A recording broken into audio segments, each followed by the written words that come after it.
That's true. Okay, I agree. All right. Now we know. Intro video started.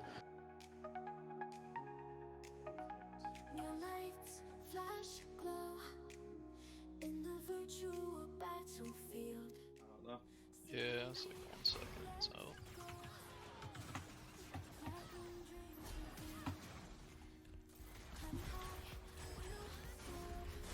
Samir got a kill. Going back. Nice. Samir got a double kill. Solo? Fuck. They might come for this. Can we bait here? No, I don't think they're gonna. I think you just burn it. We all into Relic again, which might be kind of better. A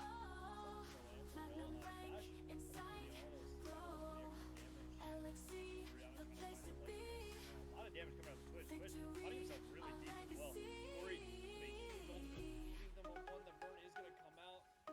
It is the end of the series. It's going to get popped. Not a lot of damage.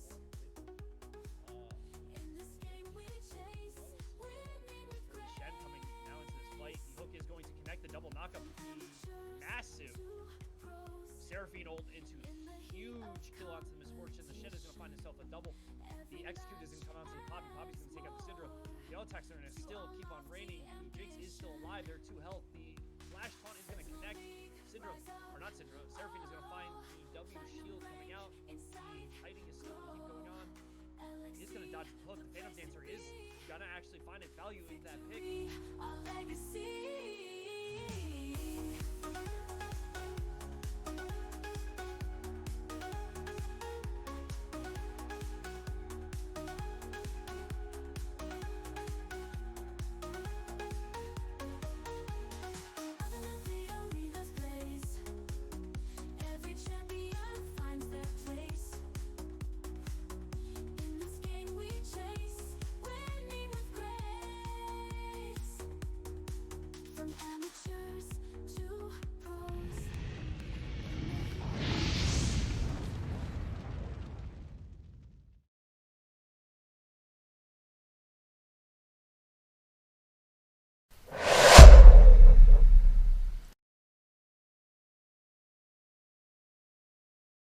Hey everybody, and welcome to Week 7 matches of Crusader. We are going to be seeing a match between DP Hellfire and Conduit Prime. You're here today with our hosts, myself, JFK, and our other co-host. What's up, guys? I'm Badger. I'm so excited to be here. I'm excited to walk you guys through this series. Hopefully, there's going to be a good amount of action, right? It looks like it's going to be a match that actually is going to be really important for these teams if they want to secure that playoff seat, right? Yeah, absolutely. You know, with these teams sitting at 4 wins and 2 wins respectively, we're going to be seeing a lot of possible movement and shakeups into the bracket for both of these teams. Mm-hmm. You know, Conduit trying to hold on to their playoff spot, possibly even move up in the rankings over these next couple of weeks, and Dropping Point Hellfire just trying to stay in the race, stay in the mix. Absolutely. I mean, both these teams are kind of competing right now with NLR, needlessly large rods, to secure that 6th spot. Right now, Conduit Prime is sitting at that 6th spot with 4 wins under their belt. But DP still has a chance. They're only 2 wins behind them, so there really is a chance that they can come back into the series. And I'm really just hoping that we see some good matches, right? Get some good games on Summoner's Rift, right? I think it'll be pretty chill though. Are there any picks that you're looking at? Some players that you've been seeing from these rosters that you want to shout out? Maybe you're going to be the all stars of this series. Yeah, so I'm looking at both of these rosters, and I think that Zill is going to be a massive playmaker on the side of Conduit Prime. I was really looking forward to possibly casting a match for my boy Razors, who season 1 champ of Arbiter last year. Shout out. Massive shout out to my boy. We won together. I was hoping to be able to cast for him tonight, but unfortunately he wasn't able to make it. And then on the side of Dropping Point Hellfire, I was able to cast for their Week 1 game against Ferocity. And Fifi was actually very massive in that series. So I think we're going to be seeing another classic play for top versus play for bot. Absolutely. I mean, so I've scrimmed in the past against Fifi. This is the player I know from this roster, and I'm excited to see. I'm expecting it to honestly, it could be a potential ban on the first three. Usually they drop top laners to the first 4 or 5, but who knows with this roster? Yeah, absolutely. I think with Zill we're going to be seeing some Ash, some Smolder, some Jinx, just classic, meta ADCs in the moment. Mm-hmm. Absolutely. Now it looks like I think we're into draft, and I believe that it is Conduit Prime who unfortunately lost 2 bans because of an emergency sub, with Trash Panda coming in and filling in for that mid lane position.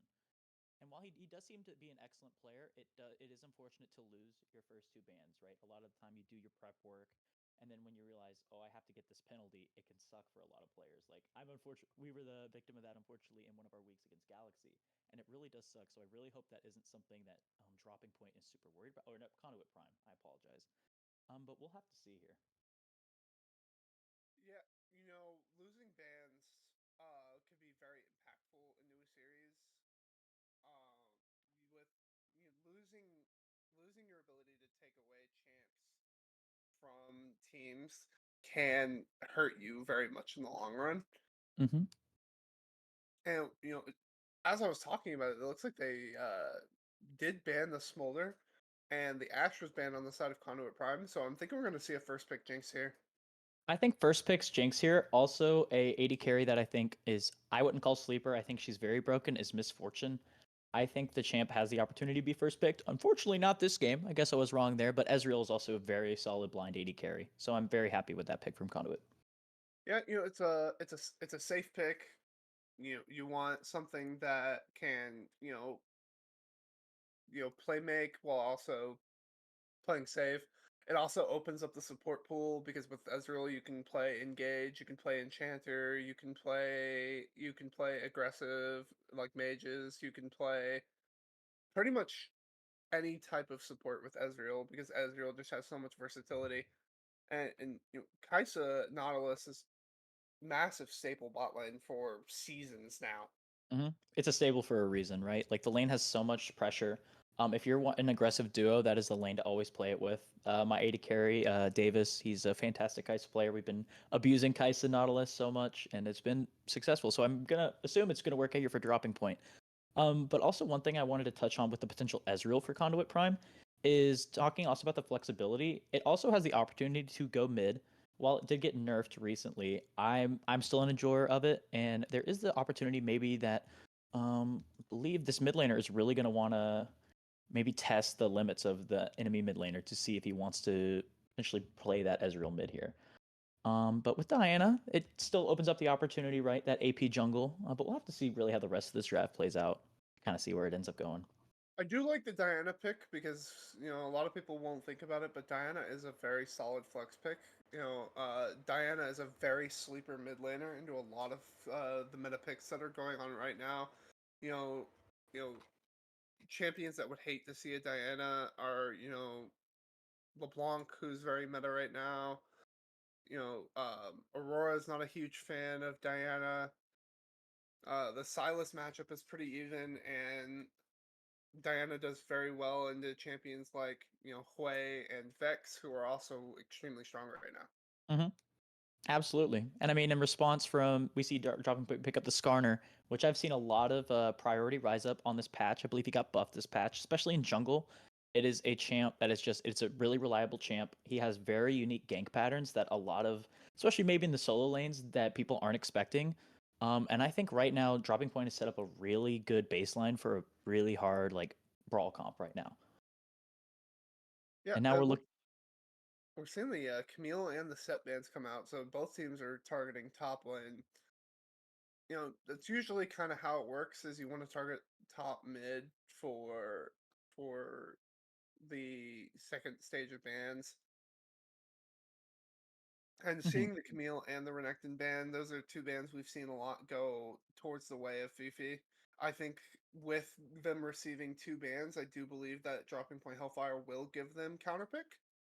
I Mhm. think in mid lane we will most likely see something safe, probably something along the lines of an Orianna, a Victor, an Ari.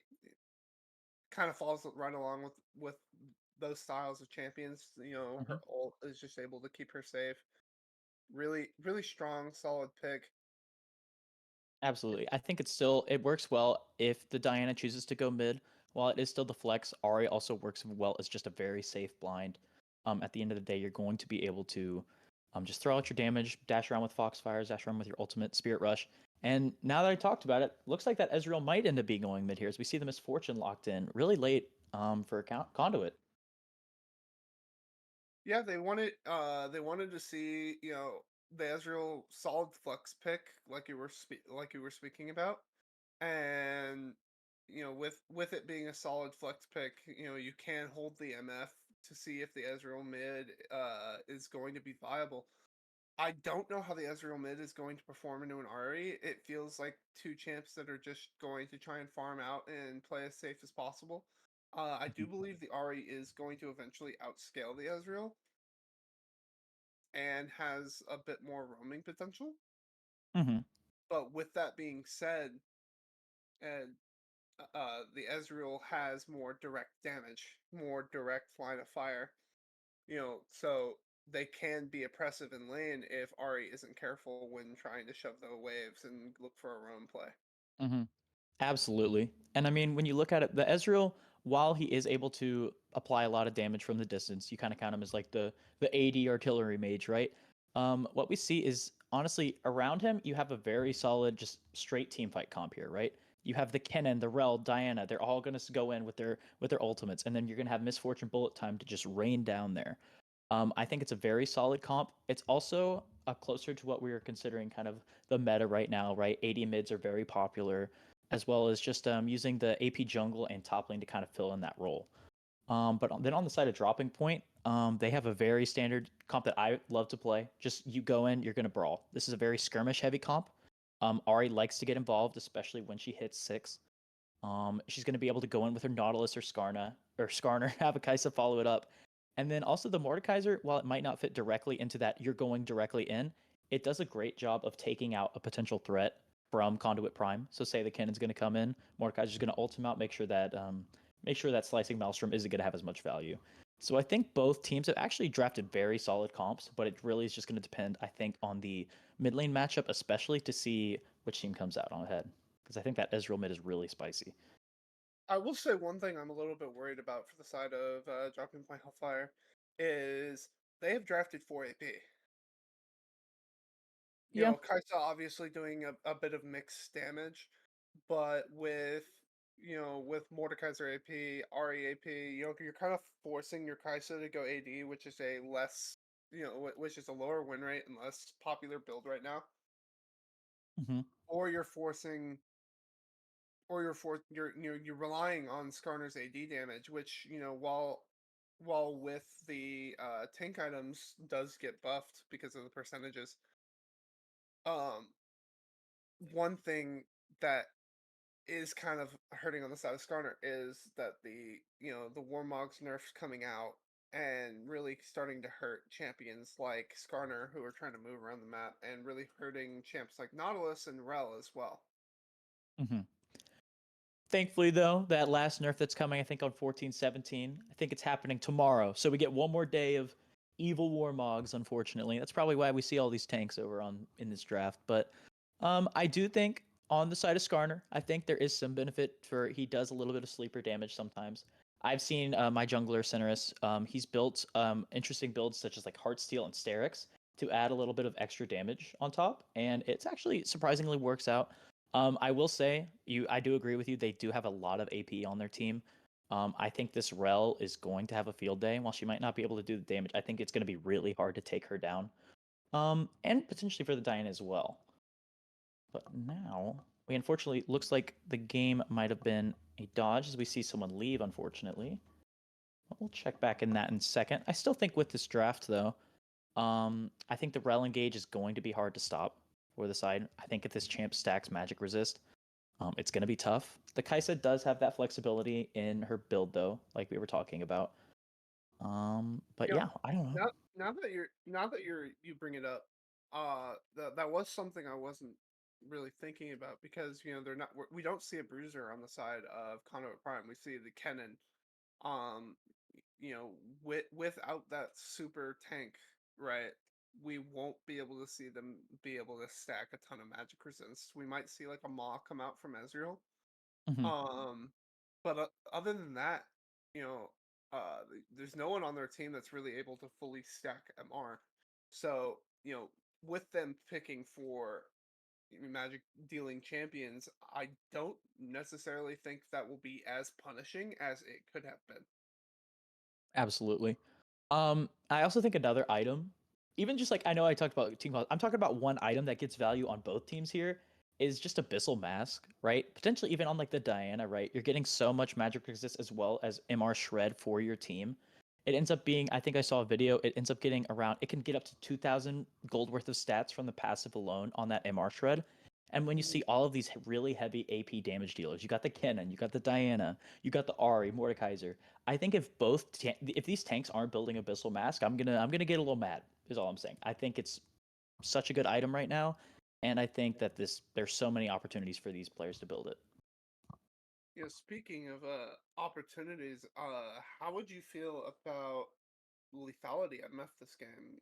Considering we do see the Nautilus and the Skarner, which are two solid tank picks, but with them having to deal with the Diana and the Kennen, they're going to be trying to like you were saying, get the Abyssal Mask early to kind of ramp up their team's damage. We could see MF pop off with a more lethality style build. That is true. I think there's also right now there's just so much value in the current MF build though as well. I think BT Rush on her just seems super strong. It gives her a little bit of survivability, and she gets so much damage because a lot of the time the Misfortune isn't getting in and immediately she's doing her damage from afar, right? With the bullet time out of range, not losing that passive on the start of it. And I think while the lethality build could work, I think there is the opportunity that, like, say your Diana doesn't get ahead or your Ezreal, that Skarner and Nautilus and Mordekaiser are gonna just be walking through like nobody's business, right? So while I think lethality can work, I'm also wondering if the Kai'Sa and Ahri are gonna be the real threats in these fights. Yeah, especially with their high mobility and the Nautilus and the Mordekaiser both trying to get on top of that Misfortune. You know, uh, I want to see how they position their ults if they try to position it at all. Mm-hmm. Being able to the scariest thing about MF right now is the fact that she doesn't really need boots because you want like the movement speed, but with strut, Misfortune is able to just get that extra ramp of movement speed for that 3 seconds, especially since you're going to be maxing it second, Mm-hmm. regardless of um if you're going crit or you are going lethality. You know, with that additional movement speed, you are able to just rush out two, maybe even three of your core items before you think about buying boots. Mm-hmm. I've I seen agree. I've seen a lot in solo queue as well, where sometimes when an MF is just very ahead very early, they will just fully skip boots in general. Mm-hmm. I agree. I also think there's a lot of value just with the boots nerfs, with them going up in price, most of them. A lot of the time there's priority and just finishing your first item a lot faster. And I think Misfortune is definitely one of those champions. Like I said, BT broken item. And I don't think it's getting nerfed. I also don't think Misfortune is getting nerfed next patch, which is kind of wild to me. I expect this champ to be still at the top of the 80 carry meta. Her as well as like Jen, Azeri, Ezreal himself, Ash. But I think Misfortune's the queen right now, and I'm expecting this is XIL. I think Brazil. Sorry.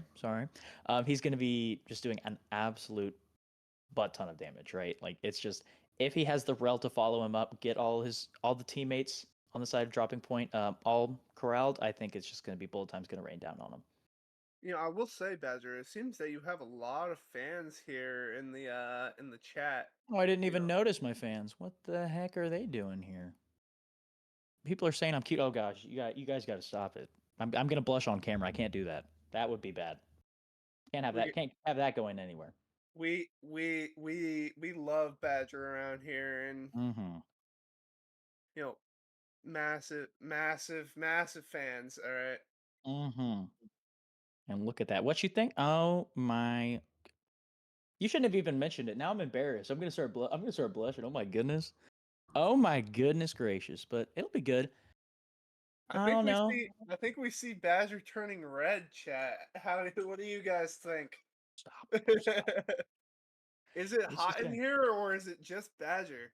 Maybe I gotta take my coat off after this. Goodness gracious! If I come back after this game and I don't have a coat on, you guys know why. So, but we'll have to see, man. And my goodness, oh stop! You know.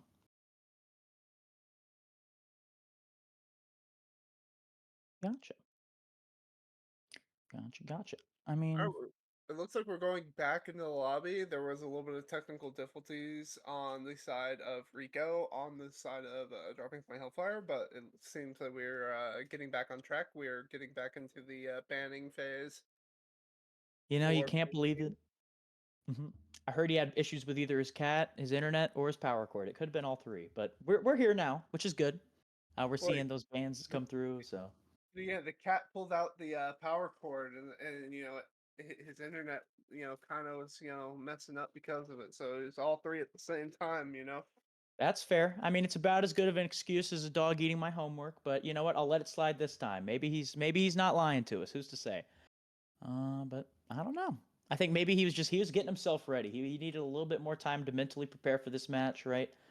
Lock in, you know, get ready to go. Play some banger League of Legends, hopefully for us. Hopefully for the audience at home too, right? But maybe I'm being selfish. I want to cast some good games today. It's always nice to see some good games. Being a caster, for this season, one of the things that is very draining from a casting perspective is just watching like one-sided games. Like obviously, as a player, I love to play in those games. I love to Yeah. be the team that is just stomping and just running over the games and able to just win a quick 2-0 series. But coming from a watching perspective and coming from a casting perspective, seeing these close, grinded out banger of games is, really warms the soul. Warms the heart a little bit. Heck yeah. I mean, that's what that I'm sure we're gonna see that, right? There's no way these teams get up to any shenanigans. There's no way anything crazy happens in the first 5 minutes of this game. It's gonna be some clean League of Legends, and they're gonna be fighting even, right? No dirty fighting, right? There's no way. I think you just cast or cursed and invade. That would be crazy. Well, I mean, I would say on the invade side of it, I don't see a super strong invade from either team. Rel has the potential, right, with the W start. Oh wait, never mind. I'm saying Nautilus. I am completely a bozo. I was Never mind. gonna They are say, definitely like, invading. Actually, MJ. Well, there also is the chance, right, that these players they could be listening in, with their little. Oh my goodness! And now we see potentially another issue, unfortunately, on the side of draft.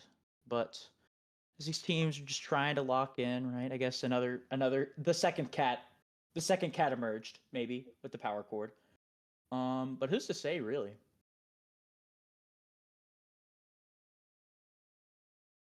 We'll have to.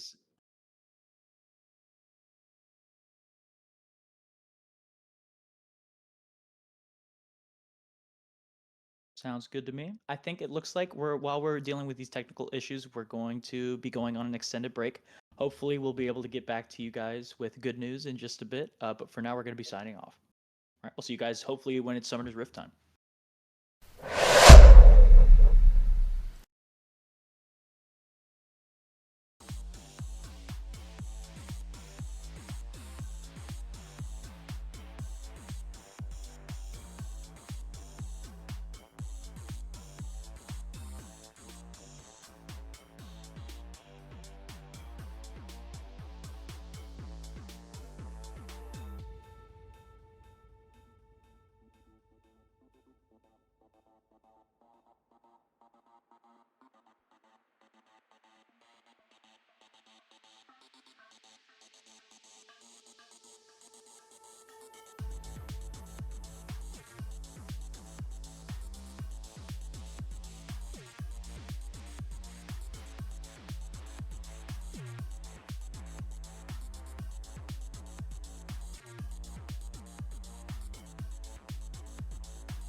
everyone, welcome to game number 1. We're about 50 seconds into the match. We've seen a little bit of trades from Ari and Ezreal, trying to get a little bit of poke off where they can see fit. I'm excited for these lane matchups. I'm excited to see, how the teams decide to clear and play. Badger, what are you looking forward to most from this game? And we're seeing massive. Well, I'm looking forward to this this Trash Panda fellow absolutely abusing the Skarner. He's able to get that ward off, and we now see the Skarner's having to retreat all the way down to his bot side. And I'm sitting here like, this is already, even though it's not even minions to spawn, that's already a really good start, putting this Skarner potentially behind on his clear. But I'm honestly looking to look at the jungle paths of these two. I think Diana has a little bit of a faster clear compared to the Skarner, especially early, and with that health deprecation. But I just want to see kind of where the lanes are, who has priority, see if we can get some early jungle skirmishes. But we'll have to see, really. Both of these bot lanes are posturing pretty aggressively. Absolutely, both fighting for the level 2, right? Just getting some trades off, right? Both Misfortune and Kaisa throwing their Qs at each other, kind of feeling each other out, right? Getting the first, getting the jitters out. But it's just everybody's trading, trying to get their last hits, get the creep score up. Not the freak score. But we'll have to see. It'll be good, I think. Oh, and now we're seeing the level 2 dink here from the bot lane of Dropping Point. And now we see, actually, is that Dropping Point had to actually retreat. I changed my mind. It was Conduit Prime that hit level 2. Just kidding, guys. Now, as we see, over on the top side of the map, we're seeing a little bit of aggressive trading here from Final Captain, using his first strike to his advantage, getting a little gold in his pocket, which is obviously good, but now kind of chilling back a little bit. Everybody's like, well, let's calm down, right? We don't want kills this early in the game, right? Of course, we're seeing the poke game, the trade game. Especially in the top lane and the bot lane, because we have double melee support. What a nasty hook there. And we actually see an engager from the Rel. Unfortunately, she goes in on the Nautilus, but misses the lance on the Kaisa. And unfortunately, for the side of Conduit, they walk away empty-handed. And for DP, they get out, and they're brushing off their sweat. They're like, woo, that was close, but we'll have to see. We did see both Nautilus and Kaisa get chunked a bit there. Little slight worry from the side of DP, but Oh, and we see the Charmland mid here. Just a little bit of trading back and forth, right? Ari doesn't have too much damage early, so it's just a little, just letting Ezreal know who's boss, right? But even with that charm landing, I would say that Ezreal won that trade. Ezreal was like, I'm just gonna E away so that it's really hard for you to land your Q, and then I'm just gonna land my Q in response, and with that, Ezreal's damage is a little bit better early on in the game. Hang on, now we see Diana is kind of in no man's land, going for that deep aggressive ward. She is caught here with the Skarner, and potentially we could see the bot lane from Dropping Point rotate up, but it just looks like these junglers are going to be brawling it out, as now we see the Ezreal moves forward from mid, but this Diana is absolutely wailing on the Skarner, and he is able to get a first blood money in her pocket, and now we see both flashes come out from the side of Dropping Point, as unfortunately Kaisa is going to fall. She can't even retreat to her tower, and we see Ezreal get the kill, but no! Nautilus is able to pick up the kill with the hook, but I'm not sure if this guy is going to be able to get out with his life, as we see 3 kills go over to the side of Conduit for only 1 with Dropping Point. That is absolutely not how you want to be starting that game. Absolutely not. And not only are we seeing those kills come out from the side of Conduit, but it was in DP's jungle, no less, and underneath, in between their tier 1 and tier 2 towers in the bot lane. Not really what you want to see. And Final Captain taking that turret shot there. I'm a little bit worried about the MF possibly overstaying, but I think they were probably just trying to get a little bit more gold so they can get the BAF sword back.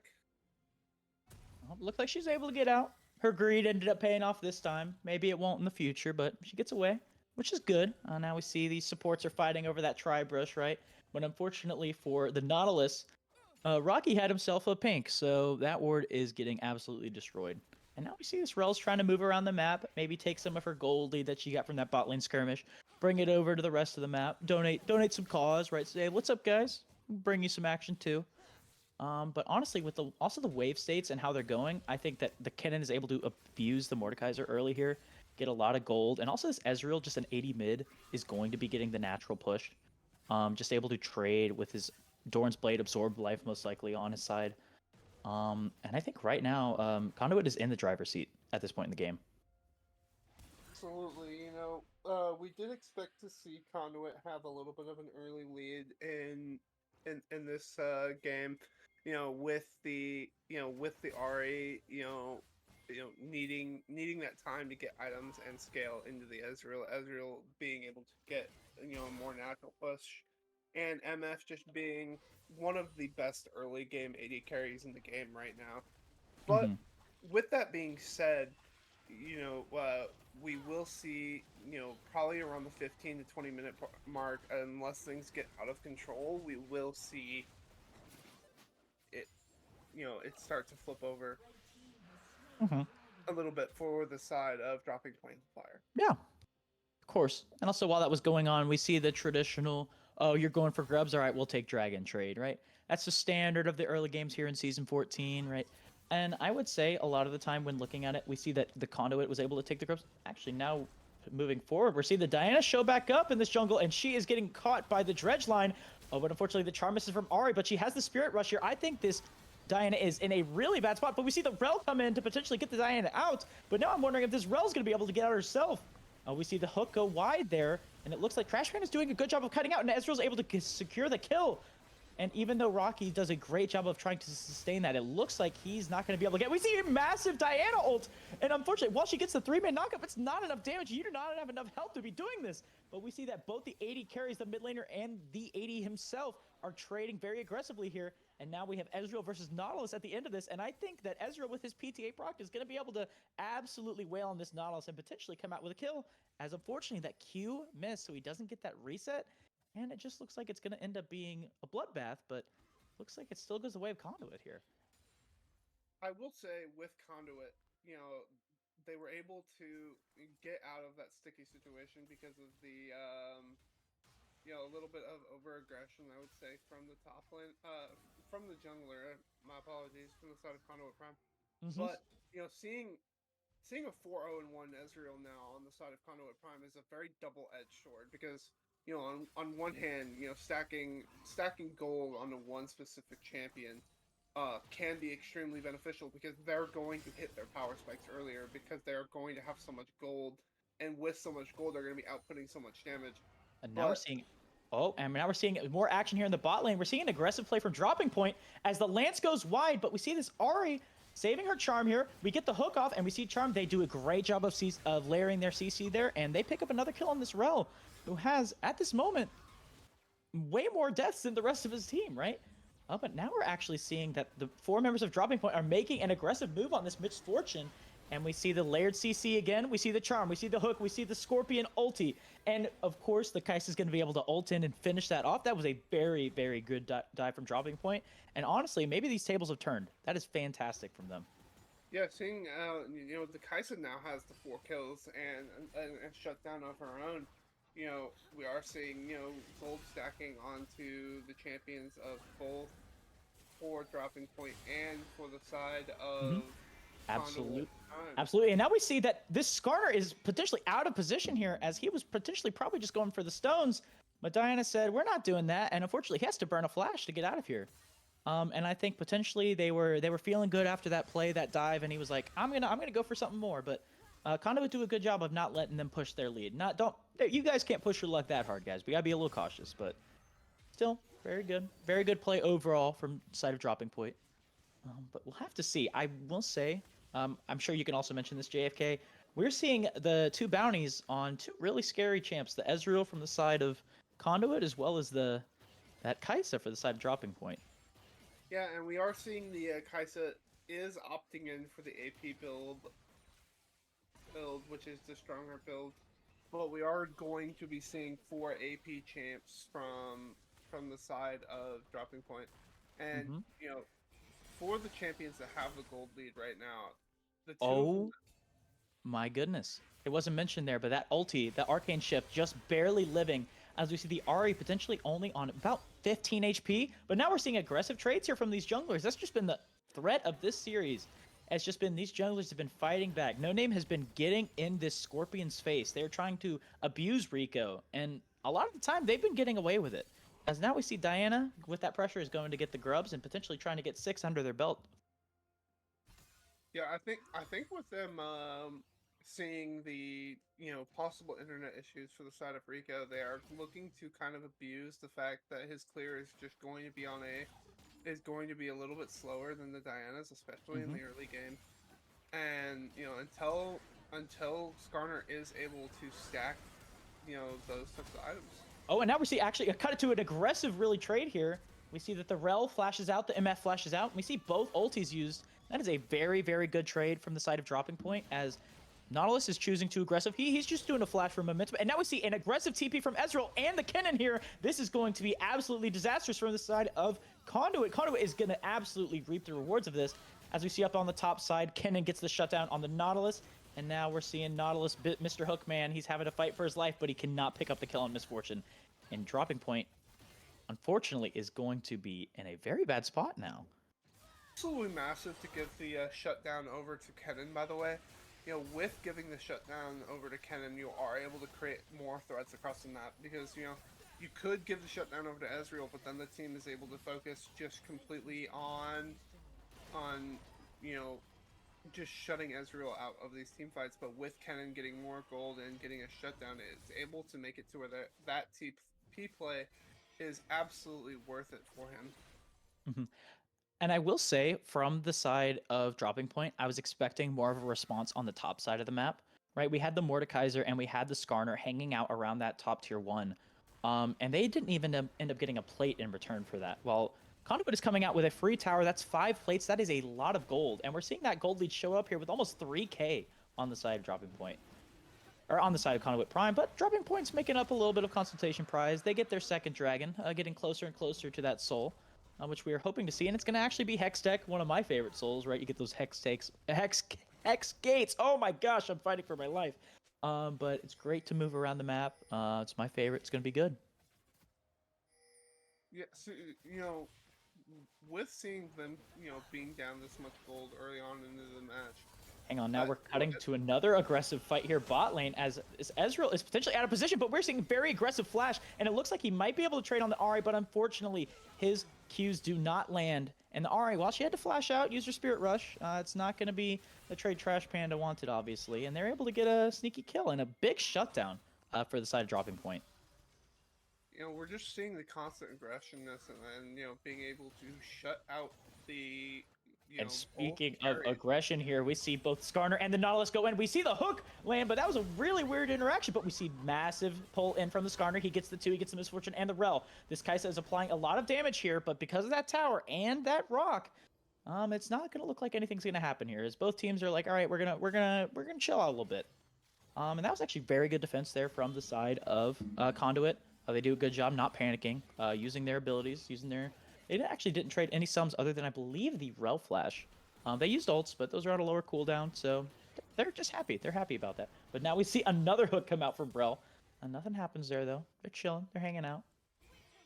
We're seeing just chunk plays on both sides of the teams where, they're just, MF, the bot lane is going to fight, the mid lane's going to fight, the top lane's going to fight, and, whoever is able to chunk out the other one, then the jungler just kind of comes up and cleans it up. And we just see these massive movements of plays because the bot lane's chunked, so we're gonna rotate down there. But then their bot lane's chunked because they went down there, and then we just see 4v4s, double TPs, massive, just aggressive plays on both sides. And I would like to cut in and say it's actually Diamond 4, Fort 20. Get it right. Thank you. And continue. But I will say I do agree with you completely. I think we're also seeing those first item power spikes here now, right? We got the Trinity from the Ezreal, the BT from Misfortune.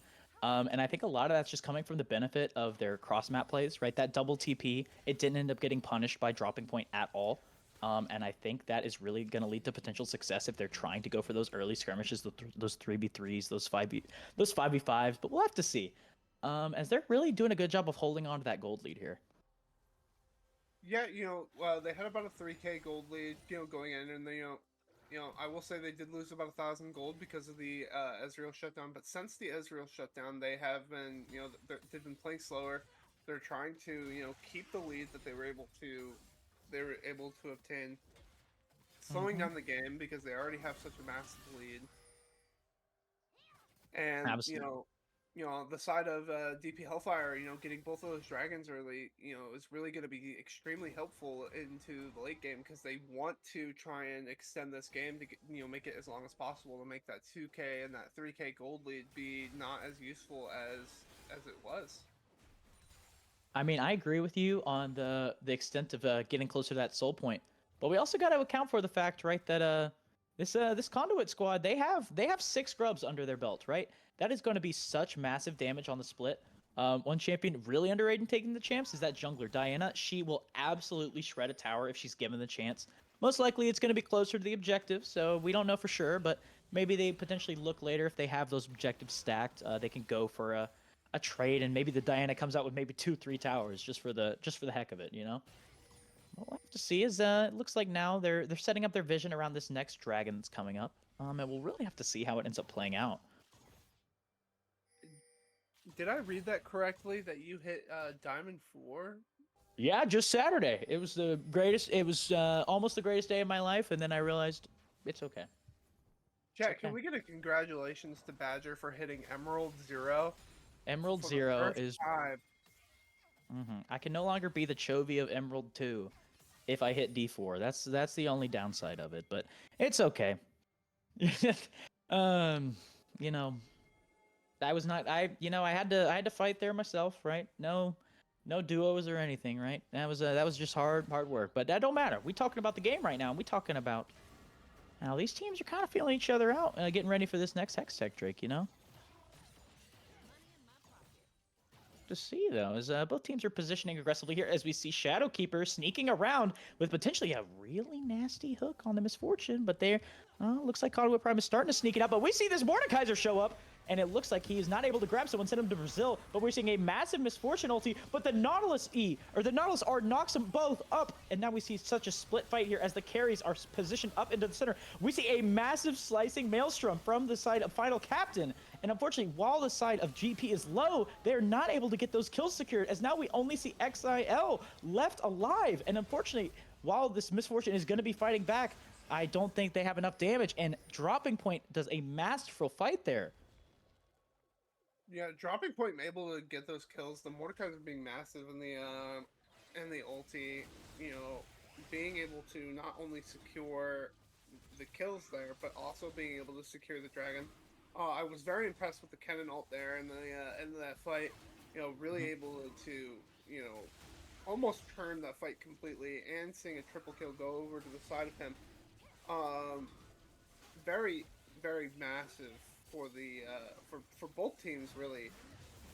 Oh, and speaking of massive, we see No Name sneak in, get the shutdown on the Mordekaiser, and get a dragon as a consolation prize here.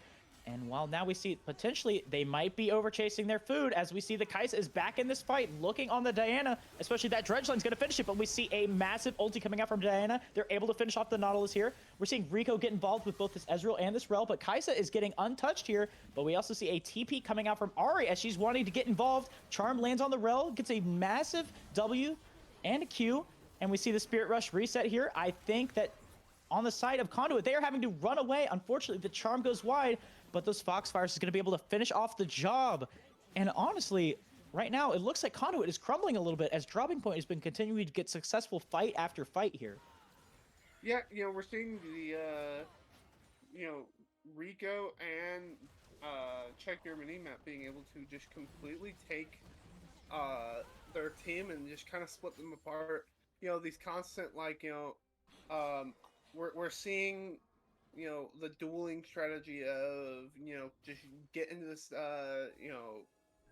get into the Skarner's face and, fight him and bully him, early is starting to, not be as impactful as it was before because of the items are now starting to pile on to the side of Rico. So he is able to live just a bit longer for his team to be able to move around. And that early harassment from No Name, unfortunately, doesn't look like it ended up getting that good result. While they were able to get those early kills, it looks like this Skarner, even though he's down in gold, is still getting a ton of value. Speaking of value, we're seeing Shelly charge into this mid tower here. Looks like they're going to be able to spawn all those grublings, and they are going to be taking potentially another turret as well, as they still have another charge on this Herald, but he's going for a 360. He's trying to style on him, but he's able to land it still. Very good. But also on the side of Conduit, we see an engage here. Never mind. As Nautilus is looking to get caught, he's pulled in by the Rel. He's pulled in by the Diana, and he's not able to get out. But we're seeing Rico. Rico is out of position here, and unfortunately for him, he is gone and dead in the water here. As honestly, Conduit is continuing to rampage down mid lane, and this is a potential punish here from the side of DP. They had Fifi up top, and while they are, they were able to trade those towers. I think at the end of the day, this is not worth for DP. Yeah, one thing that we're used to a lot here in LXC is supports with the name Keeper in the name getting caught out extremely, especially Emerald 4 ones. Speaking those of caught ones out, get caught out. that rat just barely lived. He barely avoided the Mordekaiser E, but oh, I don't know. Maybe I've seen Keeper hit some nasty hooks. I also wanted to mention this earlier. Actually, speaking of caught out, we see the Spirit Rush and a Charm unfortunately go wide. But I also wanted to shout out Shadowkeeper.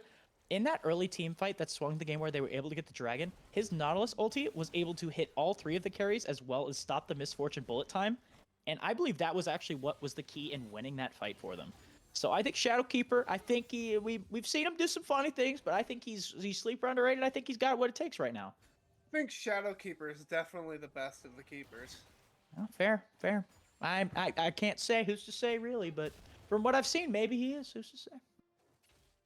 So, I do completely agree with you with the Shadowkeeper's ult being extremely massive and that team fight being able to hit 3 members and stop the Misfortune ulti at the same time.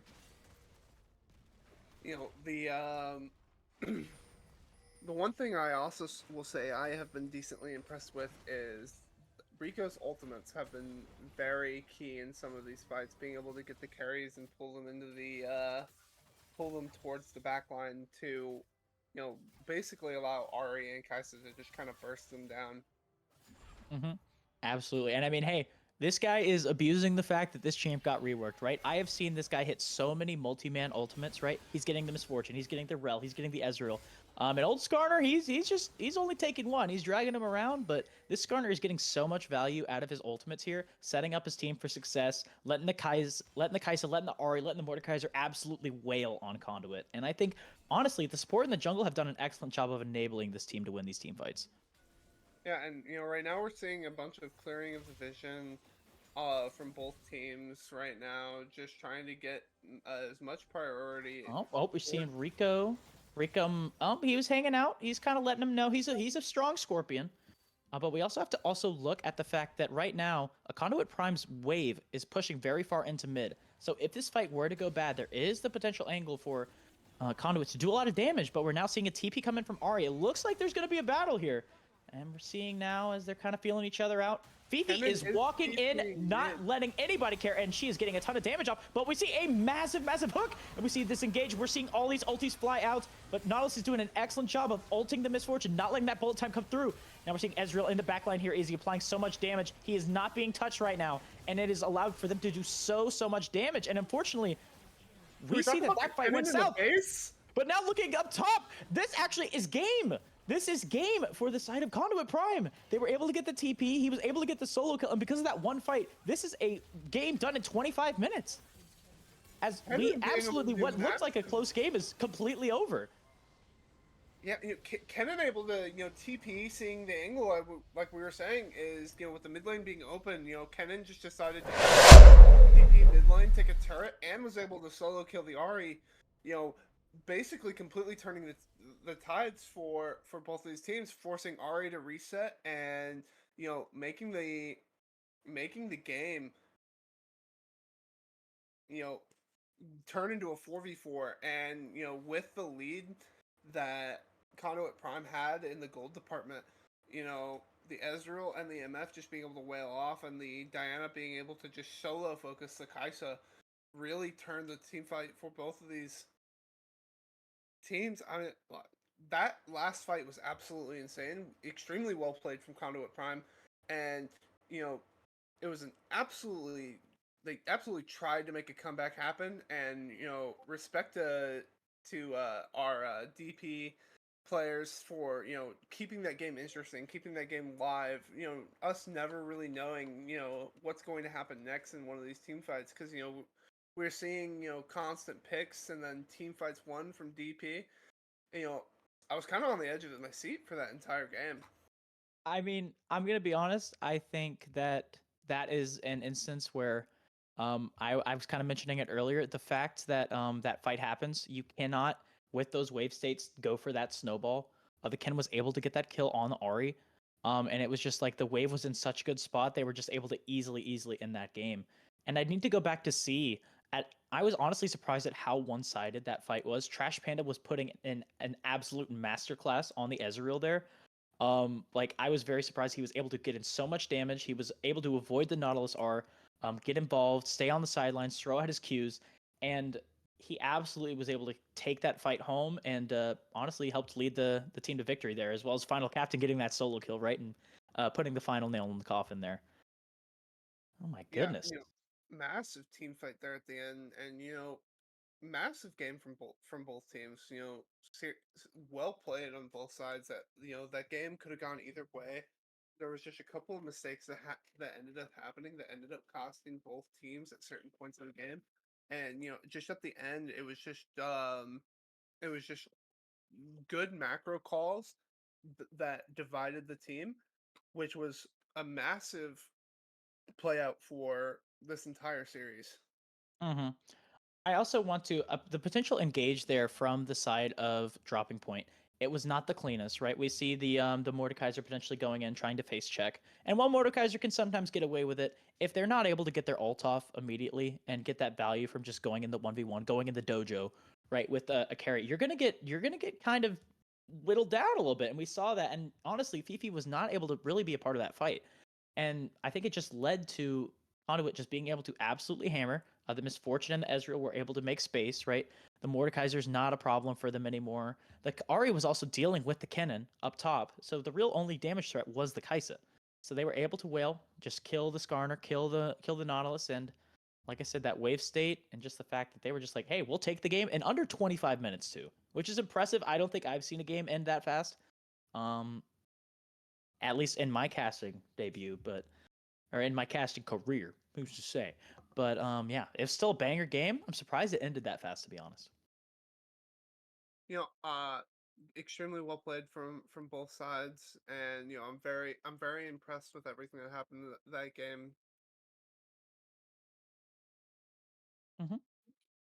Perfect, perfect. So we got insider information here. It's not that insider, but DP is choosing to stay on red side here. I think that is a good choice. We've seen Fifi's champ pool. It is a very strong pool with Camille, the Renekton. We saw the Mordekaiser in that game. I think giving your top side, maybe your highest ranked players counter pick is the key to success.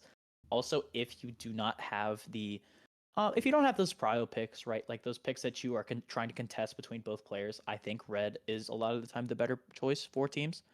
I don't know if you have any counters to that or potentially could agree with that, JFK, but Yeah, I will say, when you are playing for topside and, we are seeing the Camille and the Renekton bans, sometimes, what I would like to see is possibly picking top in the first three phase and, being able to ban out the counters. mhm.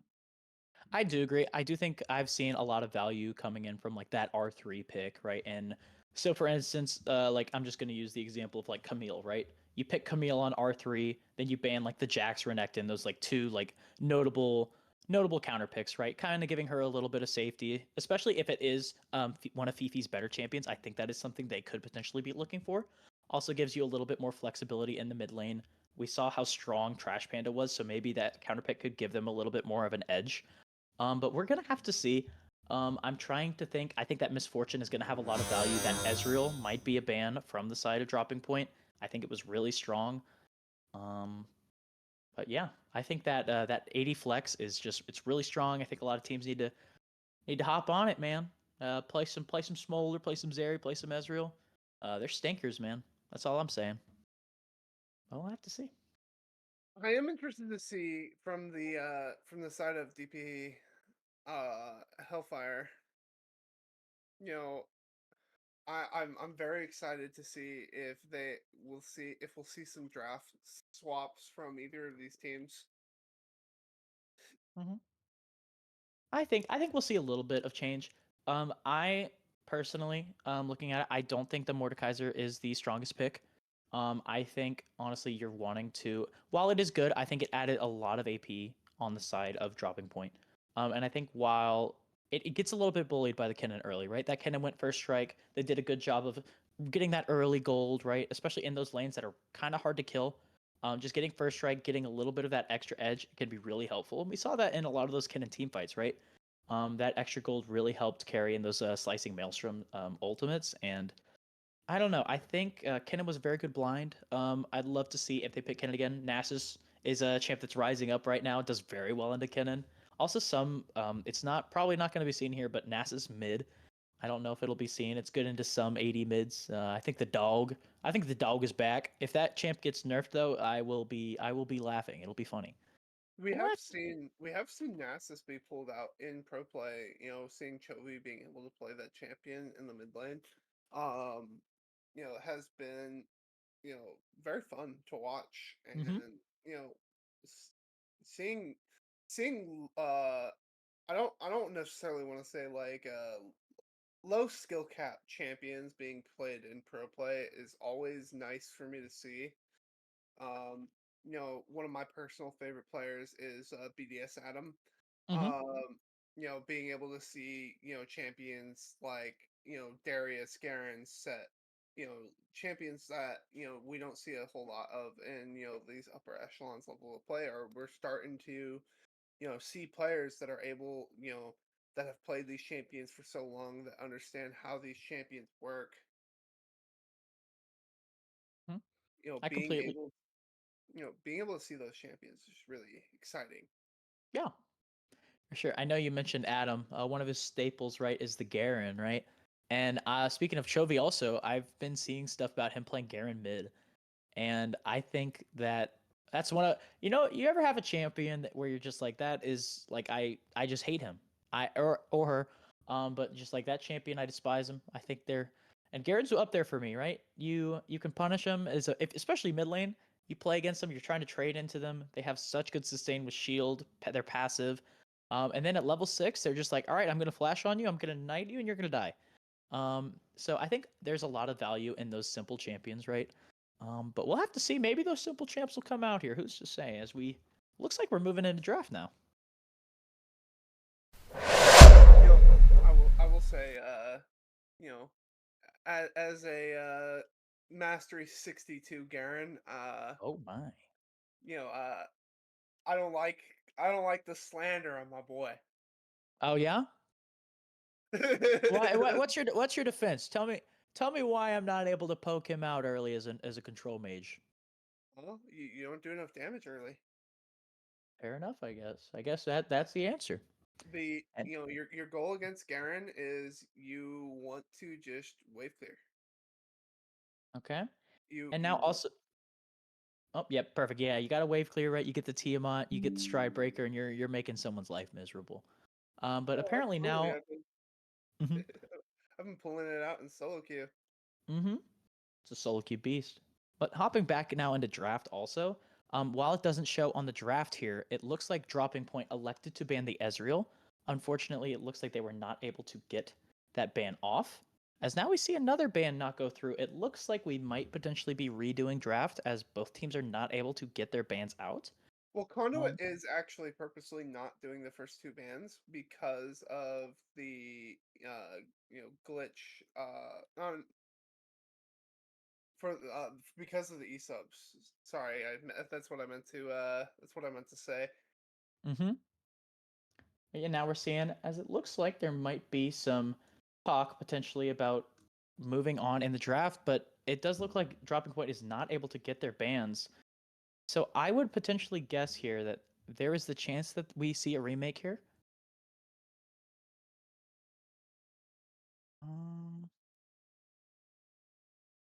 but we'll have to see right now. As we did see the Ezreal come out and that Ashe ban, I think there's a little bit of talks amongst the teams here. I'm trying to get this all sorted out. So we Yeah. might be able to give you guys an update in just a bit. Yeah, we are seeing that they are going to be redoing draft. All right. Perfect. As we try to grab our new links, get them ready to go. I will say it is nice to see a possible era that is draft or stream based that isn't on the side of production. So we love our production here. Fair, fair, fair. Why are we throwing shade to them? They're doing a great job. They're putting on a show for everybody here, right? I just Uh, said it was great that it wasn't them. That's not shade. That's love. That's true. That's fair. That's fair. We gotta be shouting out the people working behind the scenes, right? I wouldn't be here without them. So shout Yeah, out to them. big big love to our production member of the night, Vishkara. You know, killing it. Mm-hmm. Yeah, we'll have to see. I mean, I'm expecting some of those bans that went through on the first side, like the Ash ban from Conduit. I think it's a very solid ban. I didn't talk about it the first draft, but I think that's one of the better blind, even just blind champions, right? I think it gets so much value, even if you also like you're still able to do consistent damage and the utility you provide, just the slow on your autos, the E Hawkshot. People don't talk about how broken Hawkshot is enough that you can get a full range like AoE vision anywhere you want. Also just the R, having it on like consistently just being able to provide so much threat with that stun. Um, every lane, even the jungler has to be on their toes, right? And I think it's just such good ban. Most teams ban it or first pick it. That's my argument there. Mm-mm-mm. Now hopping into draft here, we're probably going to see Conduit is not going to be doing those bans here as they did have to e-sub Trash Panda. It worked out for them though. Trash Panda did put on a pretty heckin' good performance, right? But yeah, we just have to wait it out a little bit since we don't want that first pick or that first ban to be on the first rotation. Give them a little bit of an extra advantage there. Yeah, not seeing the seeing Conduit Prime be being able to pull out a victory after losing two bans due to an e-sub is, you know, kind of a massive takeaway to the synergy of this team, being able to lose two bans and use someone who isn't their consistent mid laner and still being able to make like these smart macro plays and, you know, make these plays around the map. I I am interested to see how game 2 ends up playing out, because I will say on, you know, game 1 we saw No Name being able to walk into Rico's jungle and kind of abuse the uh, early game of Rico. But I think, you know, I have, you know, covered DP before, and I thought they played extremely well. And Mhm. but with them, you know, playing the way that they usually do, I do believe they will be able to adjust to No Name making those styles of play. Mhm. Absolutely no. As we see the bands coming out from Dropping Point, they like to do the Ezreal, Zac, Smolder, very similar bands, removing those potential 80 flexes. And Conduit Prime's response: we're picking Jarvan, we're picking the king himself. And I think it's a very good pick, as we now see the Scorpion might be making a return. DP Rico, he had his ups and downs on the champ, but overall, I'd say he had some pretty good value. And they're choosing, hey, you're picking the Scorpion again, boss man. But we'll have to see what gets paired with it. I would say from this position, you might be looking to potentially blind an 80 carry. There's also the angle for a blind mid, but we're seeing the Kaisa. It makes its run back here. Yeah, I thought the Kai'Sa did extremely well, especially in those team fights. Other than the final one, you know, being able to get that early lead, and we are Ooh. going to be seeing the Saya Oriana. Ooh. And speaking of just great synergy, great team fighting. We have Zaya and Oriana coming out from the side of counter or Conduit Prime. And as a mid laner and as an Oriana enthusiast, if I have a Jarvan on my team, I'm having the greatest time of my life, right? If they have practiced this comp, this is an absolutely deadly duo. And it honestly is going to force, yep, that's what I was expecting. You have to go with a mobile mage in the mid lane. If you don't, you are going to absolutely get punished. As we are seeing almost identical picks, maybe not the same order coming out from dropping point here. Yeah, with Conduit leading this series now 1-0, I feel like they can't afford to, make these draft decisions of going for an Orianna. I also wouldn't be surprised if, this would be an Orianna support. I have been seeing that pick up a little bit more popularity, especially in solo queue. Um, she is very oppressive, and her shield is on a very low cooldown. She's like a half mage, half enchanter support, and I feel like it is extremely, strong. Mm-hmm. She is a Speaking, she. Oh, go ahead. speaking of picks that are extremely strong, um, with c- ex- seeing that Senna currently has a 56% win rate and climbing in solo queue as of this moment, I'm surprised that we haven't seen, any like indication of it possibly getting picked, especially with the new support build. Mm-hmm. I think a lot of supports, Dira, one of my supports, is a big fan of Senna. I think it needs a place. It needs to also, I think, while it is good, I think are a lot of champs that when you play into them, it is a very hard matchup. Specifically, these hook champs like the Nautilus, the Blitzcrank is really bad. And while are opportunities to blind it, I think a lot of the time it is going to have better value as that counter pick. And kind of what I'm expecting here, I think we're seeing just the trade. They're trading Nautilus Leona. I'm like, you're going in, I'm going in. But we're honestly, what I'm surprised is we're seeing almost, I think, a completely identical draft from this side of dropping point here. Yeah, I mean, so far they're 4 for 4. I mean, all we have to do is see a Mordekaiser, and it's going to be the exact same draft. I They're think saying we while are not afraid of what you guys are going to do. We feel like we played extremely well, and we trust our comp. They got rid of one of the biggest issues in the early game, which was the Ezreal. So, you know, they're just, we're ready. mm-hmm. They change it up. It's still another AP top laner, but it's Gwen coming out this time. I think it can get some value, especially into the Jarvan, into the Leona.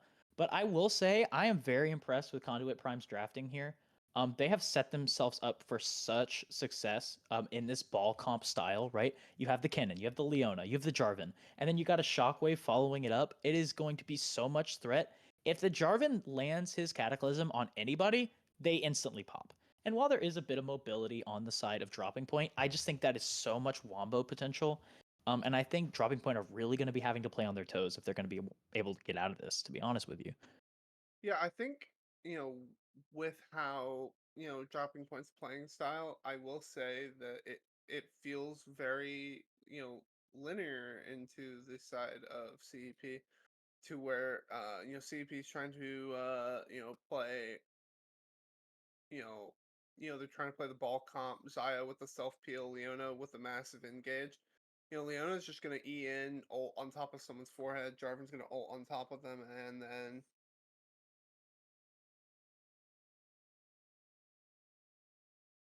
But yeah, seeing just these we're seeing Conduit is trying to play like massive wombo combo, and then Dropping Point is playing for trying to peel their carries, and play like a front to back style. gotcha. And I mean, I was shouting out the drafting from Conduit here, and I got some also insider information. This E sub, this mid lane prodigy, he's not just a mid lane prodigy. He's apparently also he is the head coach of all of the Conduit rosters here. So I think honestly, it could be shout out to him. I mean, I'll shout him out. I think this is a fantastic draft from him, and I do think that Dropping Point, while they have very good mobility, I love a good dive comp. Right, I would love playing either of those sides. I just think there is so much ease of use and ease to play this comp from the side of Conduit that, like I said, I think it's gonna be really hard for Dropping Point to win this game unless they get super ahead early. Yeah, I think I think you're absolutely right.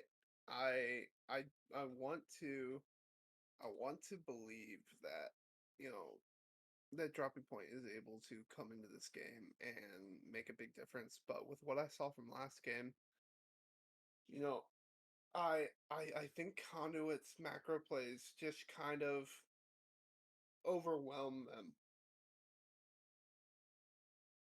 And yeah, I can see that for sure. I do think there is some merit in a lot of the fights. A lot of the fights went dropping points way. We shouted out Shadow Keeper's Nautilus R to secure that dragon. And unfortunately, while that fight that they lost ended up being the game, I think there is the angle for if they potentially get those good engages, they set up their vision in the right spots, they're going to still be able to put up a fight. And I think, even though it was a 25-minute series, I think that game could have gone either way. It unfortunately was a fatal mistake for the side of dropping point, but I think they probably know it was a fatal mistake, right? They know that that was honestly in some ways it could be a fluke for them. And I think they really do want to come out of the gate swinging here because honestly, I think if they don't win these games, they're out of playoffs completely. They need to at least pick up the series, or it's lights out for them, unfortunately. Yeah, I do I do trust Dropping Point to make some adjustments in their style of gameplay. I think the reason why they didn't change up draft too much is, just like you were saying, this game was, in anybody's hands. And with it being in anybody's hands, anyone being able to play, um, you know, I think we're gonna trust what happened, and then we're going to move forward as a team, and we're going to play our style of game, and we are going to, adjust to the mistakes that we made, and we're going to pull it out with how we play. Absolutely. And like I said, I think this is still going to be a competitive game. I do think anybody can win this. I think both comps have the tools. I think it's going to come down to player performance at the end of this day, right? Where inching out your leads where you can, potentially holding back if you might be falling behind, right? I think it's still going to be a banger, and I love both these drafts, and I think the audience is going to love it too, right? I think it's going to be a banger. Absolutely. And with that being said, we are going to head out until the start of the game. We're very excited for game 2, and we will see you as soon as it starts.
Welcome back, gamers. We're back here with game 2 of this exhilarating series here between Conduit and Dropping Point.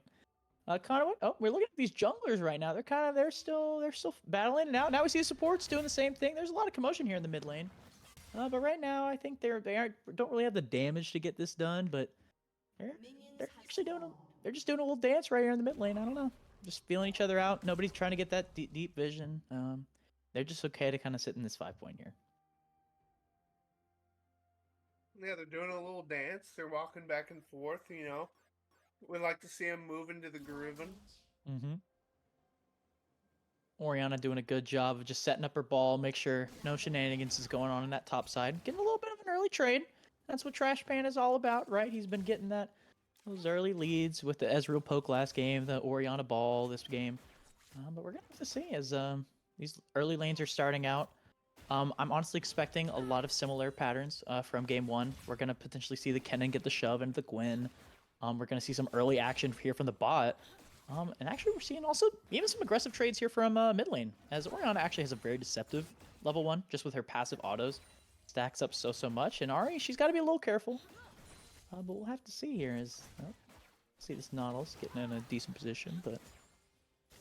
I will say Ori is one of those champions that will kind of just accept a bunch of early game poke to where they can, you know, just get their CS, get their gold where they need it, and then, you know, just kind of like play safe and stack items, and then they're able to just wave clear.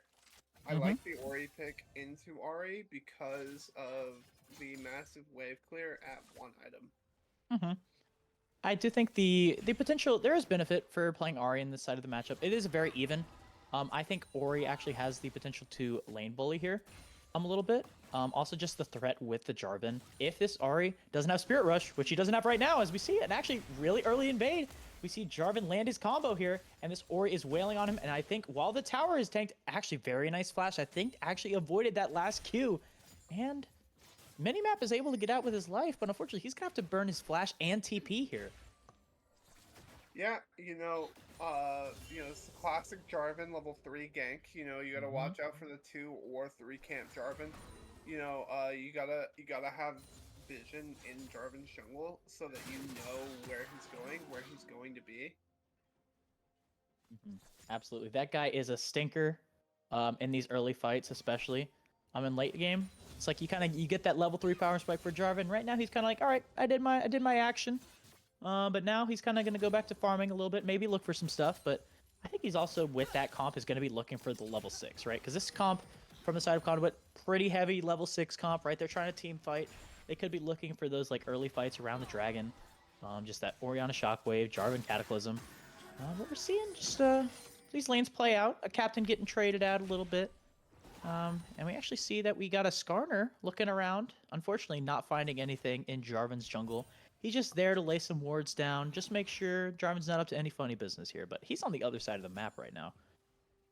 Yeah, I mean, with that invade, we, you know, even though we don't get to catch any camps and we don't get to get any, you know, news on where, you know, Jarvan is in the blue side, you know, we do get some deep vision, and we also get to know some action in the mid lane potentially, as Skarner is able to grab the Orianna here. The Orianna still has flash. She's able to flash out here, but unfortunately it was too late, as Ahri and Skarner are able to land their abilities, and we are able to get an Ahri first blood to start off this game.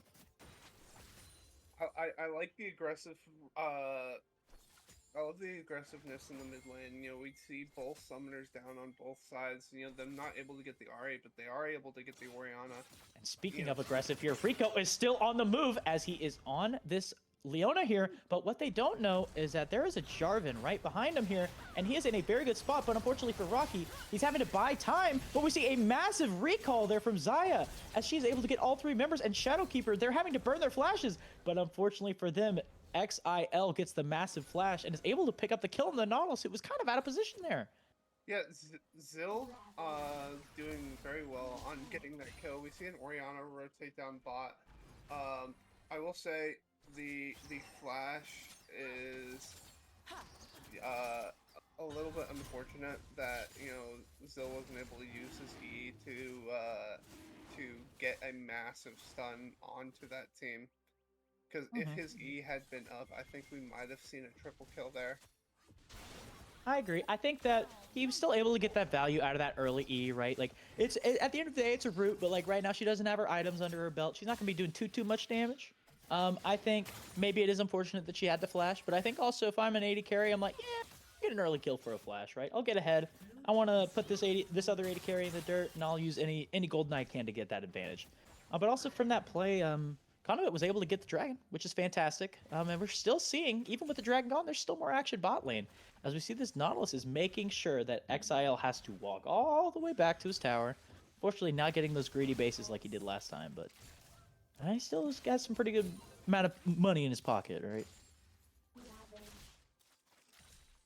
Yeah, you know, we're seeing the aggressiveness from the Jarvan getting the early ganks out, and you know, being able to, you know, just do so much around the map.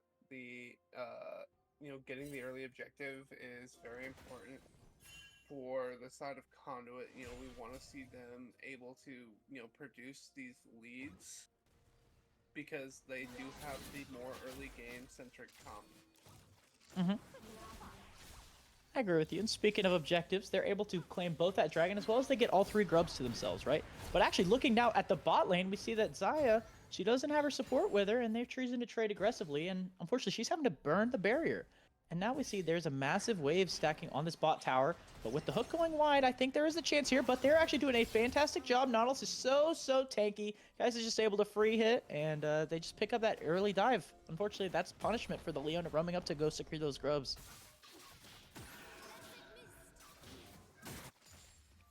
Game so far. Maybe that punishment early, you know, he had to get that base off, and Rocky just wasn't there. But now, looking top, we see the Jarvan walking in, doing a good job of saving his combo, but unfortunately that combo does not land this time. And Gwen's just able to, unfortunately, burn Ghost, but she's able to waddle away successfully. Maybe having to burn TP too, but waddle. You know, no ducks in this game, but no Azir, unfortunately. That's okay. That's one of my favorites. He's a goat. But anywho, I don't know. How are you feeling kind of like with just how this game has started out, right? Are you feeling like this is very similar to game 1? Seeing any differences? We're seeing an early gold lead actually going onto the side of DP Hellfire. And, you know, they are using, you know, these, like this pressure to, you know, just kind of like we're seeing like kind of like a swap. Like we're the early dragon, the first dragon. Now we cut into some action here as we see the Skarner has 6 and is able to land a massive hit on the Xayah. And unfortunately, Xayah does not have her ultimate. And Shadowkeeper with these fantastic Nautilus is able to land on both. And while we see the hook, unfortunately, hits that minion, that pesky minion, Rocky's able to get away. But that actually was a very good use, like I've said, of the chained CC, of this repeating CC. We see the Skarner pull in as well as the Nautilus are.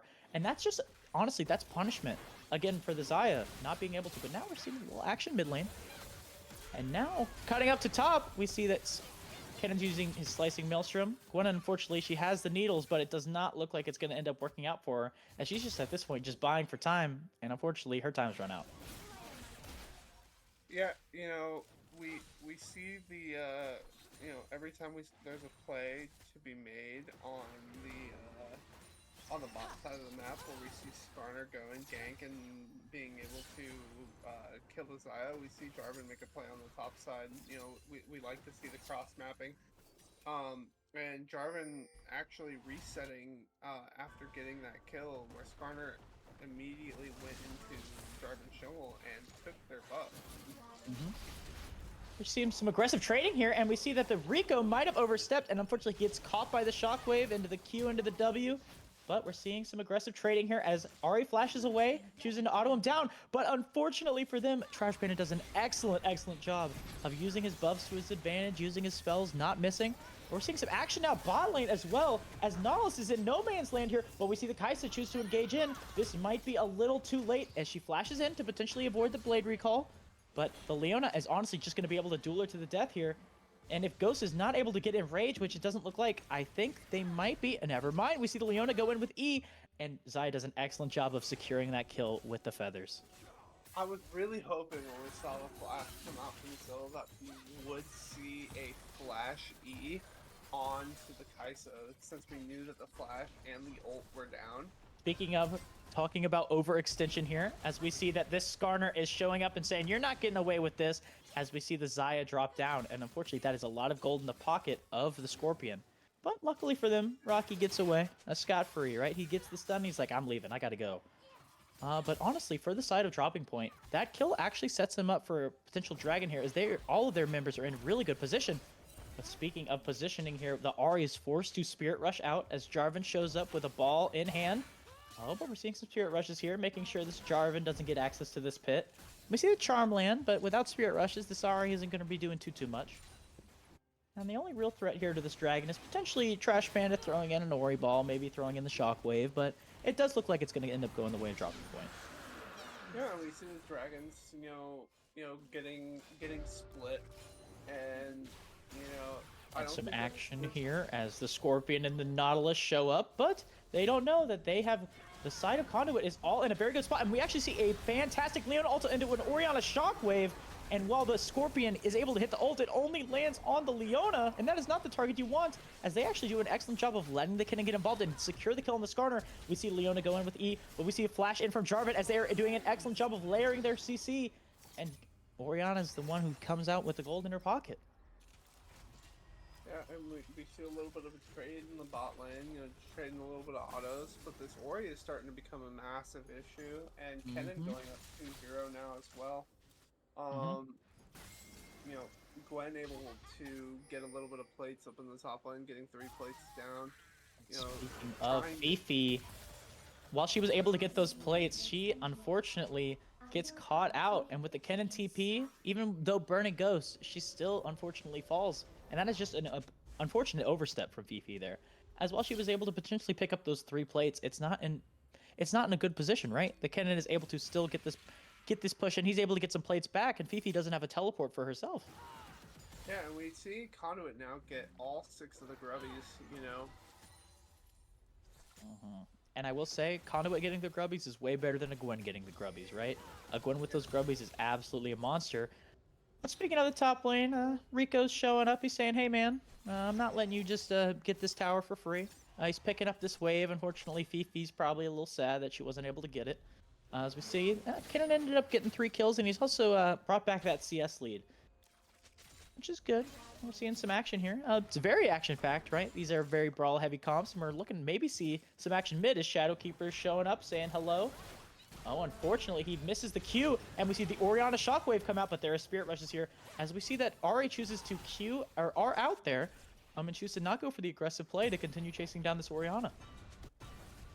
I do like the play because, we are seeing the Ori, being able to just burst down early on. I do like the build of a Archangel staff from the side of Orianna. I do think I probably would have tried to rush Ludens, but I can understand why they would go for a little bit of a tankier build. Speaking of tanky builds, as Rico is able to pick up that kill there, and while it ends up being a 1-for-1, I think that is absolutely not what you want to see. And we're seeing continued fights here as Rico is continuing to trade on Jarvan, and Jarvan is saying, no sir, Bob, I got an Orianna with me. And honestly, while they're able to brawl it out, we're seeing Orianna do a masterful job of putting her ball in good positions here. But Skarner is continuing to apply pressure, forcing out the Jarvan flash. But Orianna's in a fantastic spot here. If she's able to kite him out, and we see Jarvan moving back in too, they do an excellent job, and they're able to secure that kill back on him. Yeah, and we see the Orianna being able to turn the Archangel staff into a Seraph's Embrace. Now, I think we are going to be seeing a Leandri's Torment probably come out next from the side of Orianna, especially being 4 kills deep, kind of in a very similar spot they were in the last game. Mid lane has just been kind of an issue, especially, with it being an E-sub. Maybe it was just a, they weren't able to plan draft around the new player. Now we're seeing, as we were talking about that new player, Trash Panda's having to get traded on here by the Gwen. But Leona's here to hang out with him, and we see a fantastic ultimate from the Leona, and it looks like Gwen is absolutely in a bad spot, and now we see Trash Panda go unstoppable. You know, he's kind of like my cousin, right? In the profile, I kind of look like a raccoon, a badger. They're basically the same thing, and Oriana enjoyers, and this guy has 5 kills under his belt. But now we're speaking of caught out, we see the Kinnan, the rat himself, is in a really bad spot here. And even though he has the slicing maelstrom, I think, never mind. That is a lot of damage on the side of the Kinnan as he's absolutely able to annihilate that Kaisa. And he's happy to keep taking these 1-for-1s, right? They think they have him caught out, and he's saying, nope, I'm a stink rat, I'm going to kill you. Oh my goodness, this game has been so bloody. I like the Torment Rush from Kennen, being able to do a little bit more damage, especially from a tankier comp with the Skarner and the Nautilus. You know, percentage health HP is going to always be massive for teams going into like these tankier looking comps. And we're seeing even more action in this mid lane.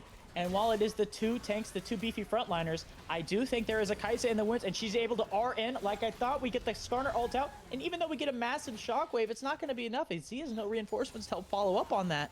And on the side of Ghost, he gets a nice hefty shutdown on his side. And now they might also get a Drake as a consolation prize. But now we're seeing the Leona engage here. She might be out of position here, but we're seeing Xayah. She has nobody on her right now. A fantastic ultimate there, as we see nobody's putting pressure on this Xayah. She has so many feathers stacked up. If she recalls, yep, there it is. The Nautilus falls. And I think Xayah is in such a good spot, especially if she's able to dodge these abilities. Great flash, but she gets hit by the charm. And while the Ahri is able to get away what we thought, the Kennen comes in, zaps her. But also, on the top side of the map, this Gwen is absolutely running through these towers. We're just seeing so much action on both sides of the map here. Yeah, like we said, the Gwen was going to. And speaking of aggression, there we see a little nasty little flash Q there from the Kennen, and he's able to hit, and that was a lot of damage. And that is not what you want to be seeing. You don't want to be giving over those free kills in these games, especially when now it looks like Conduit is in a great spot to take this dragon. Yeah, we're just looking over at these plays, and every time we see the Kennen, do a little bit of trading, we think through one of those commercials. That's a lot of damage. That's a lot of damage, yeah. And speaking of damage, this Kennen is doing a great job of zoning out the beefy front line of Dropping Point. It does look like it's going to be hard for them to get in, but we see the Skarner burrowing through the ground. He's potentially in a position to take this dragon, but we see Gwen, Fifi in a great spot here, but the Skarner lands on 3, and with the Kennen ulti, they're doing so much damage, but unfortunately for them, the Gwen gets so much value. You get the REQ going through all of them, and now this dragon goes over to Dropping Point. What a fantastic turn there. Yeah, we see it go 2-1, and I think we see a support DC from the side of Conduit Esports from the Leona. That's really unfortunate if they were DC'd during that fight.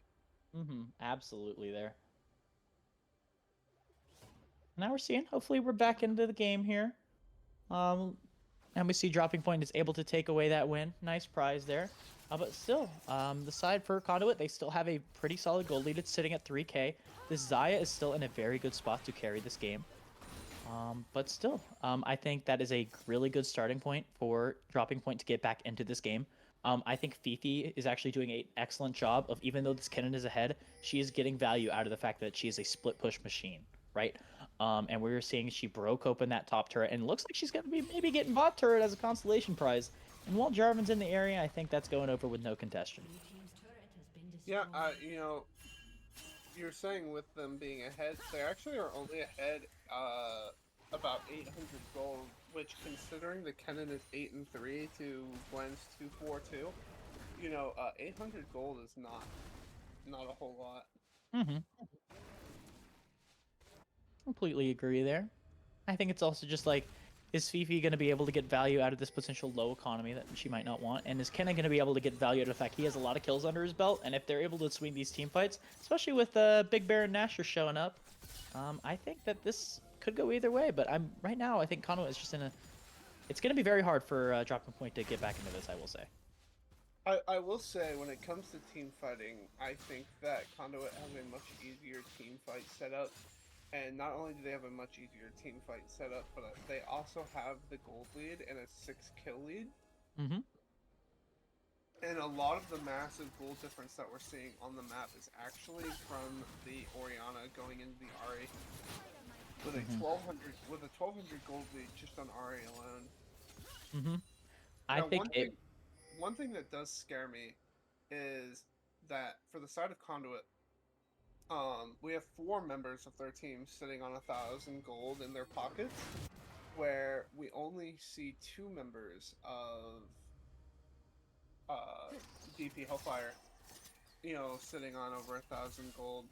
I would love to see them try to go for some resets for both teams, trying to get, because gold doesn't do anything when it's in your pocket. very true. You gotta be investing in it, right? Invest it in some good items.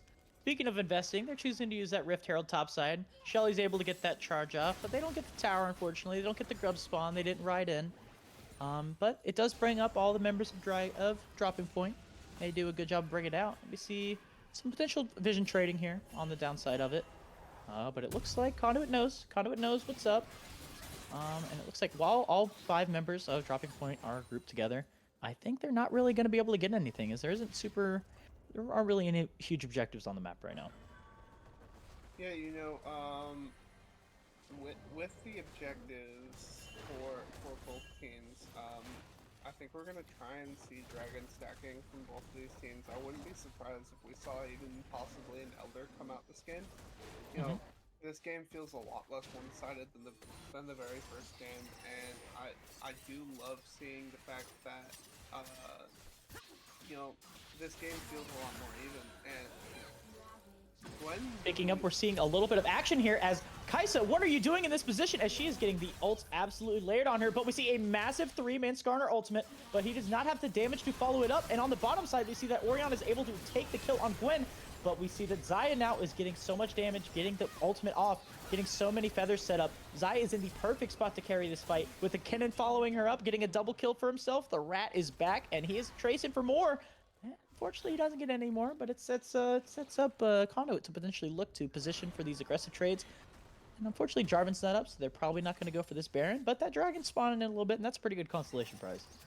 Yeah, Final Captain missing that Thundering Shuriken is really unfortunate. It definitely would have killed the Skarner there, even though he had the shield off of his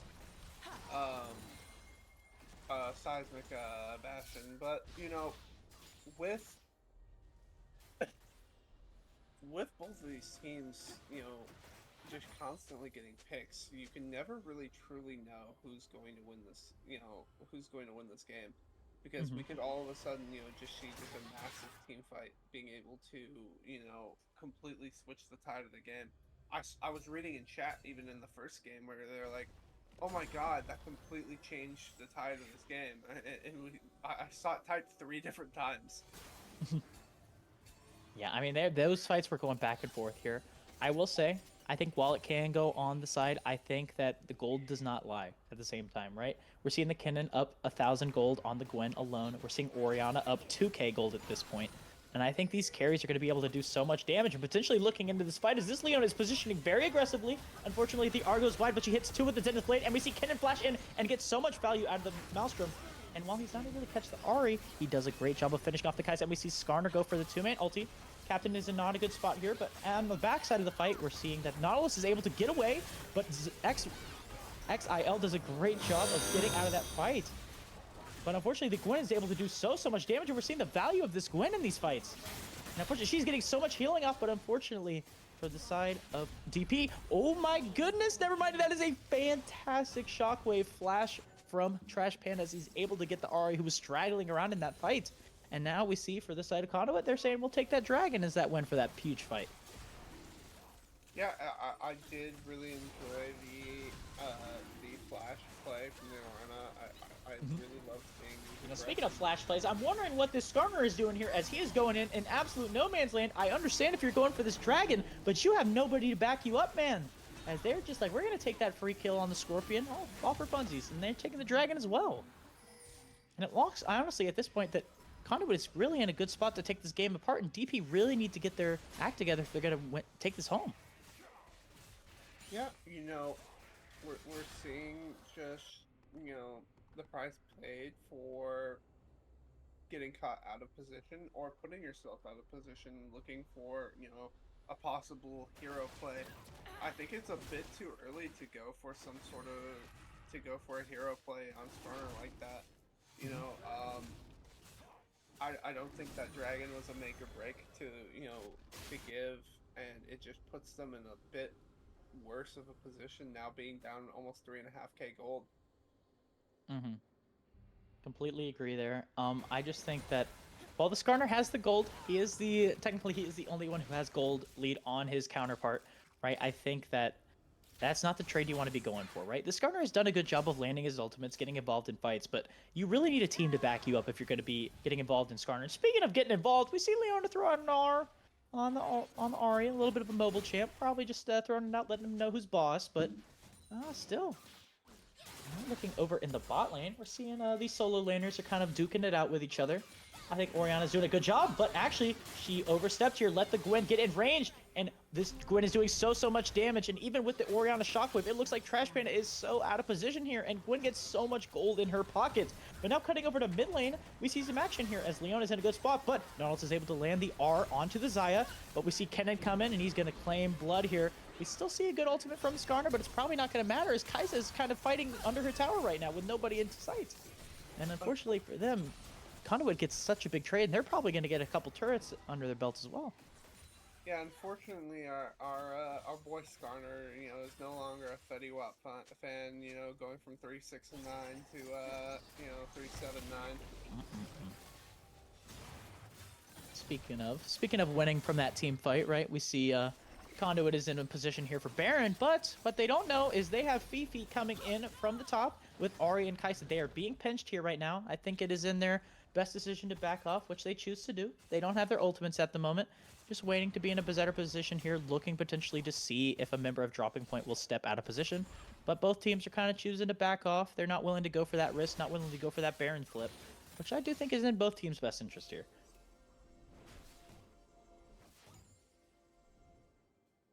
Oh my goodness, this game has been it's been so bloody.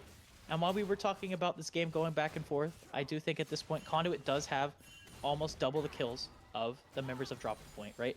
And you look at also where these kills are. 12 kills on the Kennen, 9 kills on the Orianna. It's going to be tough, right? You see but on the other side, you do have 5 kills on the Kai'Sa. Kai'Sa's able to scale very well. Potentially, if you're able to look for these angles, see if someone's caught out, you can go in with your R. But it's very tough from this point.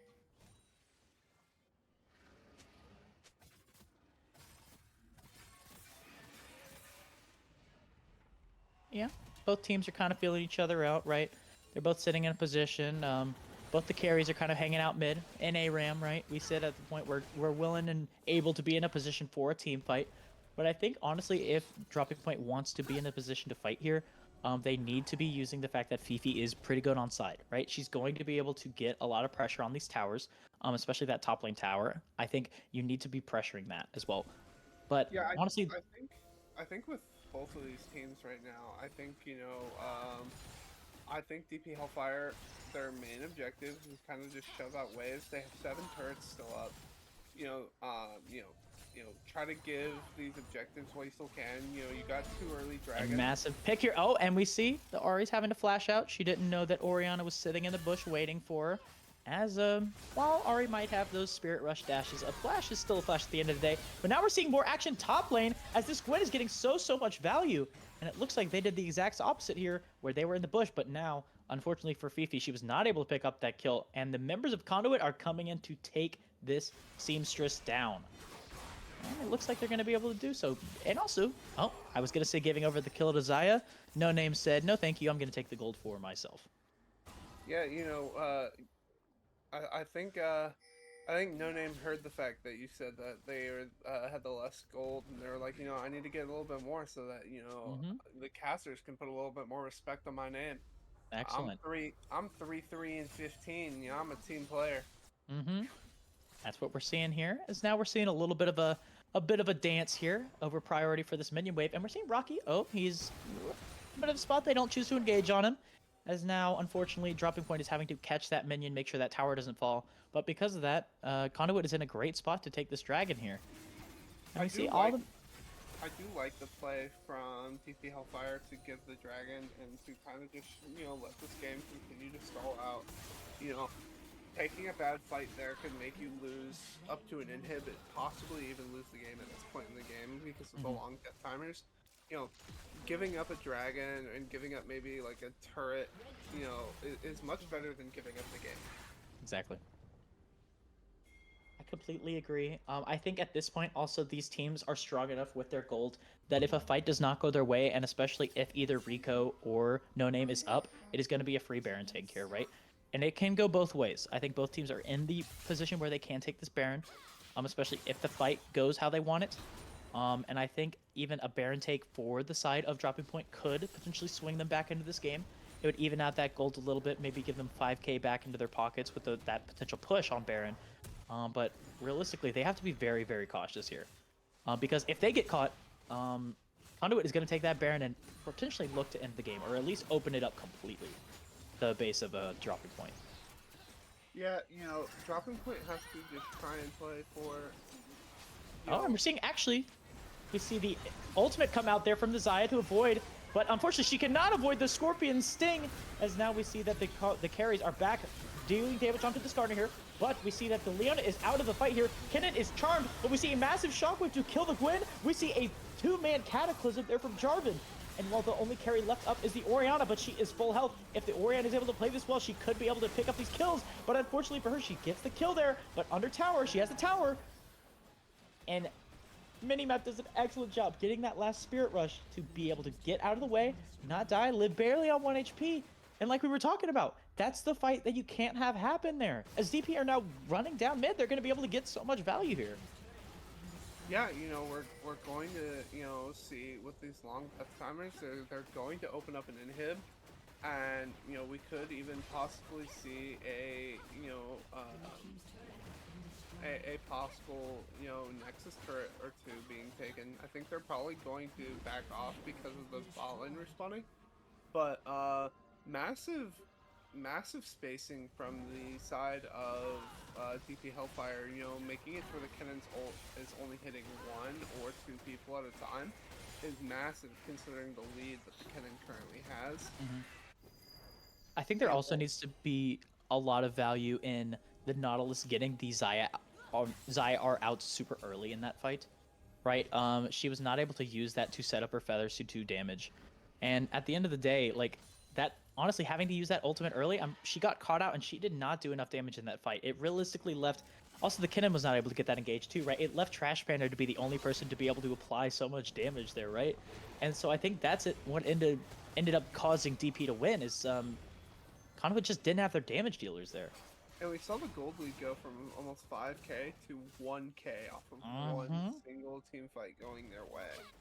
Absolutely. I mean, like I said, these comps are brawly, right? And like any fight right now, they're going to be getting so much value. These death timers are super, super long. And like, it's, you just got to be so, so careful, man. You also my goodness. You cannot ignore Fifi in these team fights. Like, Fifi is able to just get on and be like that assassin-like player, being able to just get on top of Zill and completely zone him and then kill him in the team fight. That's the value of these juggernauts, right? Like, even though she has 8 deaths, she has 4 items under her belt, right? She has been stacking that cheddar, as I would say. And if she gets in the fight, she's just gonna shred through these tanks, right? Yeah, and we see Gwen actually having the gold advantage now over Kennen. Which is absolutely, absolutely crazy. And I think it's just gonna be, these fights are gonna be super, super close. It really, really depends. I think for the side of Conduit, if XIL is going to be in a good position, if he's able to get valuable ultimates, because if he gets caught out early in these fights, it's really, really hard. Because the Kai'Sa is going to be able to get so much value at the end of the day. She's going to be able to poke from the side. This Xayah is not going to be able to have the defensive tools that make her what she is, right? And it's just going to be so tough.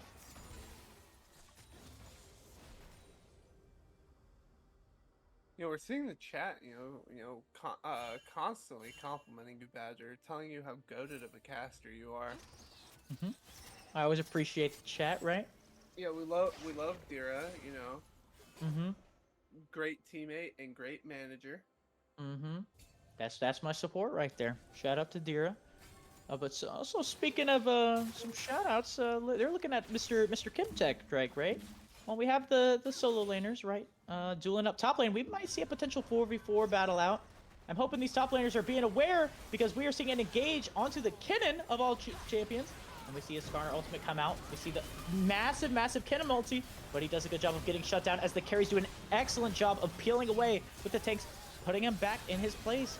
And now we see that the Kaisa is going to fall down, the Nautilus falls down, and this is an excellent fight for the side of Conduit Prime. Kennen got involved in this fight, while DP Fifi is still up in the top lane.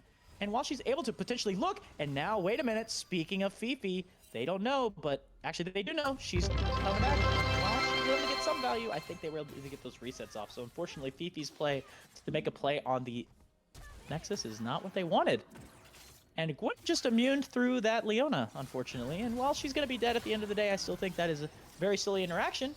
Speaking of silly, how's the Ahri getting caught here? This is absolutely disastrous here. I think Ari seeing the resets thought that they might have been able to, make a play onto the Jarvan, not realizing the Xayah was still there. So, with that play, I think we are going to see a Baron come out from the side of Conduit. And, with Conduit getting a Baron and getting their 4th dragon, being able to claim Soul this game, I think they're going to be able to, force this game. And we are seeing a bug on my screen. Okay. No, we got it back. Okay, they got the Baron. Heck yeah, they were able to take the Baron there, right?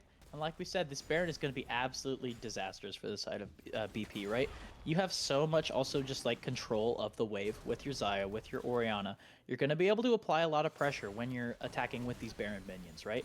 And if they sit in position, maybe they go for the 4-1, right? They have the Kennen hanging out with the Gwen. Maybe even the Orianna hangs out with the Gwen. I would probably say keep the Orianna with your team. She's going to do an excellent job of leaving the ball on the Jarvan, on the Leona. And if you're able to get a massive shockwave, I think this game might be wraps. Yeah, we're seeing the team comp from the side of Conduit Esports. It's really starting to make like a massive impact. Being able to see the Jarvan Ori combo, the Xayah just being able to play super safe, the Leona engage, and the Kennen ult just to wrap it all up to just a big old ball of CC and damage. And I will say, we are getting to the late game of this point, right? These players are rounding out their builds, right? We see a Gwen basically almost full build. A Kennen, who is full build, with a monstrous build. If they get on these targets, they are going to absolutely blow up, right? These carries are going to have to do an excellent job of putting themselves in a position to do damage without getting absolutely blown up. Also for these supports, right? They're having to do an excellent job trying to keep a Gwen off, trying to keep a Kennen off. It's a battle. And I think this is going to be, these are going to be good team fights. And while we might only see a couple, I think they're going to be bloody and I think they're going to be bangers.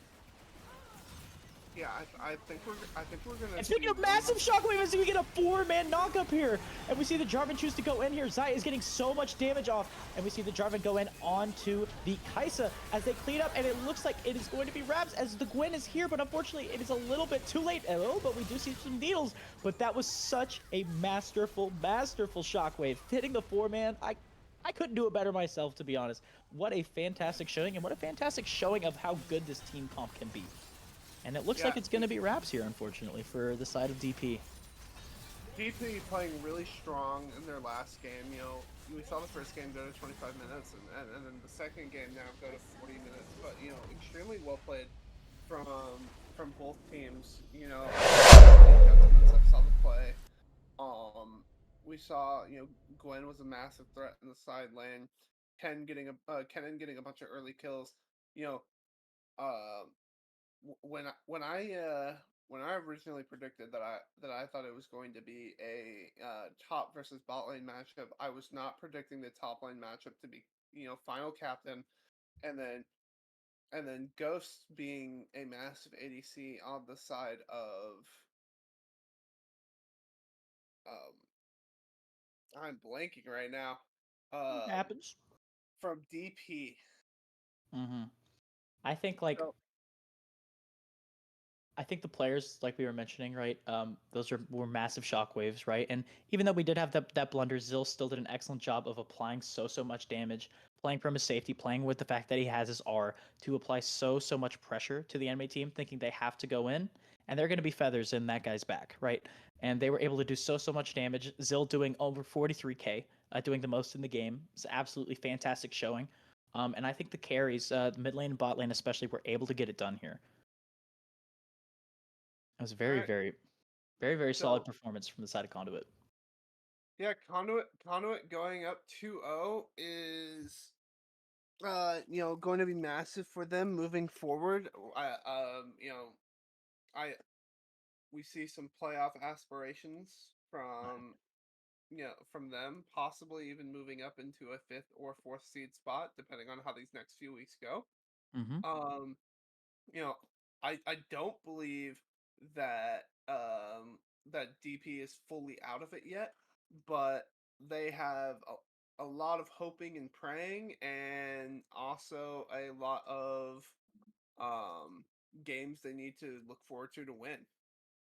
I think that is a possibility. I do think this late in the season, though, with them technically being last place in their ranking, I think this series might have sealed their fate. Unfortunately, as Conduit was the other team fighting for that 6th place slot, and with their win, that's going to put them in a really good position here, to keep that, especially. But still, it was a fantastic showing for both teams. Both teams should be proud of how they played. Some of the fights might not have gone the way that both teams wanted, but I think they should be happy with the games. I also think it made for hopefully some banger matches, right, for the viewers at home. It was banger matches for me to even cast. So, still learning the ropes, but I mean, like, hey, when you have 4-man Shockwave Oris, it casts itself, right? So. So now looking at both the chat and looking at the standings and the amount of weeks played, I'm actually going to revert my statement. Unfortunately, Dropping Point Hellfire is officially out, with losing this series 2-0, because the only team that they could tie in wins is Conduit Prime, and Conduit Prime just sealed the tiebreaker over them. Mhm. It is unfortunate, but like I said, it was still a good performance. I think they put up a fight today. And while it might not be the season that they ended up, this team, they potentially try to look to regroup, maybe rebuild, take some time in the offseason, continue to scrim, practice with each other, build that team chemistry. I think this team can get back on their feet. And we still do have 2 weeks to play, so they got some more time under their belt. So I I think that I think that moving forward, I think that DP Hellfire has a very good roster. I think they have things that they need to look forward to for next season. We hope to see them come back. I think they I think they showed here that they have some fight in them. They Good build. dragged this game out to a 40-minute game, Mm-hmm. and I believe in this roster moving forward. Mm-hmm. For sure. I think every team here has a chance, right? We saw that fight in them. Any team, especially on the day, even potentially on another day, they could have taken this series. But unfortunately for them, they did drop it. And Conduit Prime probably is in a fantastic spot at hopefully to secure their spot moving forward in this playoffs. Potentially, if they're looking to take on these players, we don't know if Trash Panda will be coming back. He is technically an E-sub and the coach for the roster. So while he was able to put on a great performance, we might be looking for players like Zill, Final Captain, moving forward to be able to, with the performance today, carry it over into these next 2 weeks. Yeah, not to move not to just keep repeating, but I was very impressed by both teams. Who would you have as MVP of the series for both teams? So, for both teams, I would say I'm trying to think how fair it is to say. I think Trash Panda played absolutely fantastic. I do think technically he is an E sub. And he is in the rank. I think as a coach, you do have some extra advantage. I think he did a great job of coming in and filling the shoes of their previous mid laner. Zill also stands out as a fantastic player. And for the side of dropping point, it might be, I don't know if it's a sleeper pick. I was talking about him a lot. I do think Shadow Keeper did an excellent job in these fights, playing that tanky supportive role. He did a great job of finding those engages while also doing an excellent job of defending his team, right? Getting those 3-man ultimates, knocking up the Misfortune, stopping her bullet time from going down. I think that's very underappreciated a lot of time, and I want you to know I appreciate that, and you were playing really good in these fights. So Absolutely. I think both the players that you mentioned did an absolutely fantastic job. And, you know, with with that being said, I would like to give a shout out to these top laners. I'm not biased, swear. Mhm. But I feel like, the macro plays from both of them, I think were amazing to watch with, the Kennen backdoor onto the Ari in the first game, Mhm. and then the you know, Kennen ults double, even triple kills in the early to mid game. I think were absolutely massive, Mhm. Completely and agree. I'm I'm very I'm very pleased with how tonight went. Mhm. But I Absolutely. think but I think with that, um I think I think we've covered pretty much everything from the series. We are seeing that that Braum Lives Matter did actually end up 2-0ing needlessly large rods. Mhm. So And I with that, I do believe that they are also out of the playoffs. And so we have our 6 teams confirmed. It's just where are they going to be? Who's going to be playing where, and who's going to be playing when? Mhm. I agree. I think that kind of pinches. It might not be set in stone, right? We still have 2 more weeks left, but that puts Conduit Prime in a fantastic position, right? They're honestly, after potentially looking at RAR's game, that might shoot Conduit Prime after this series is going to potentially shoot for tying with fourth, tying with TD Blessed. And with needlessly large rods also dropping, I think it honestly sets apart that pack between teams that are going to make playoffs versus not make playoffs. But yeah, I think it's still anybody's game here in Sentinel. I obviously have teams I'm rooting for, right? New Origins represent, but I'm still excited. I'm excited to see these teams play, duke it out, and can't wait to as we're moving closer into playoff season, right? Yeah, you know, I am new to the New Origins Discord, so Mm-hmm. I am slightly rooting for them, but I am currently playing for TD, so obviously, there's a little bit of Oh, I there, see. So there's some rivalry. there's a little bit of like, I'm in my own head, trying to, think about, which team do I want to root for. Heck yeah. Well, we'll still But have to see, right? absolutely. But with that, I want to thank, Badger for being here with me. And I also want to thank Vishkara for production once again. And then I also want to do another shout out to Soulkeeper and La La Land for being our support for tonight. And but last and definitely not least, I want to thank everyone for being here in the chat. You know, You. uh, I'm thinking you. Thinking you uh watching the stream right now. Thank you. yeah. Shout out to Corn God Slim for keeping it real. Heck yeah. Mm-hmm. And but anyways, thank you all for joining us tonight, and I hope you guys all have a great rest of your night and a great rest of the season. But with Peace that, out, guys. we will see you guys tomorrow with Crusader. Oh no, with yep, Nice Crusader.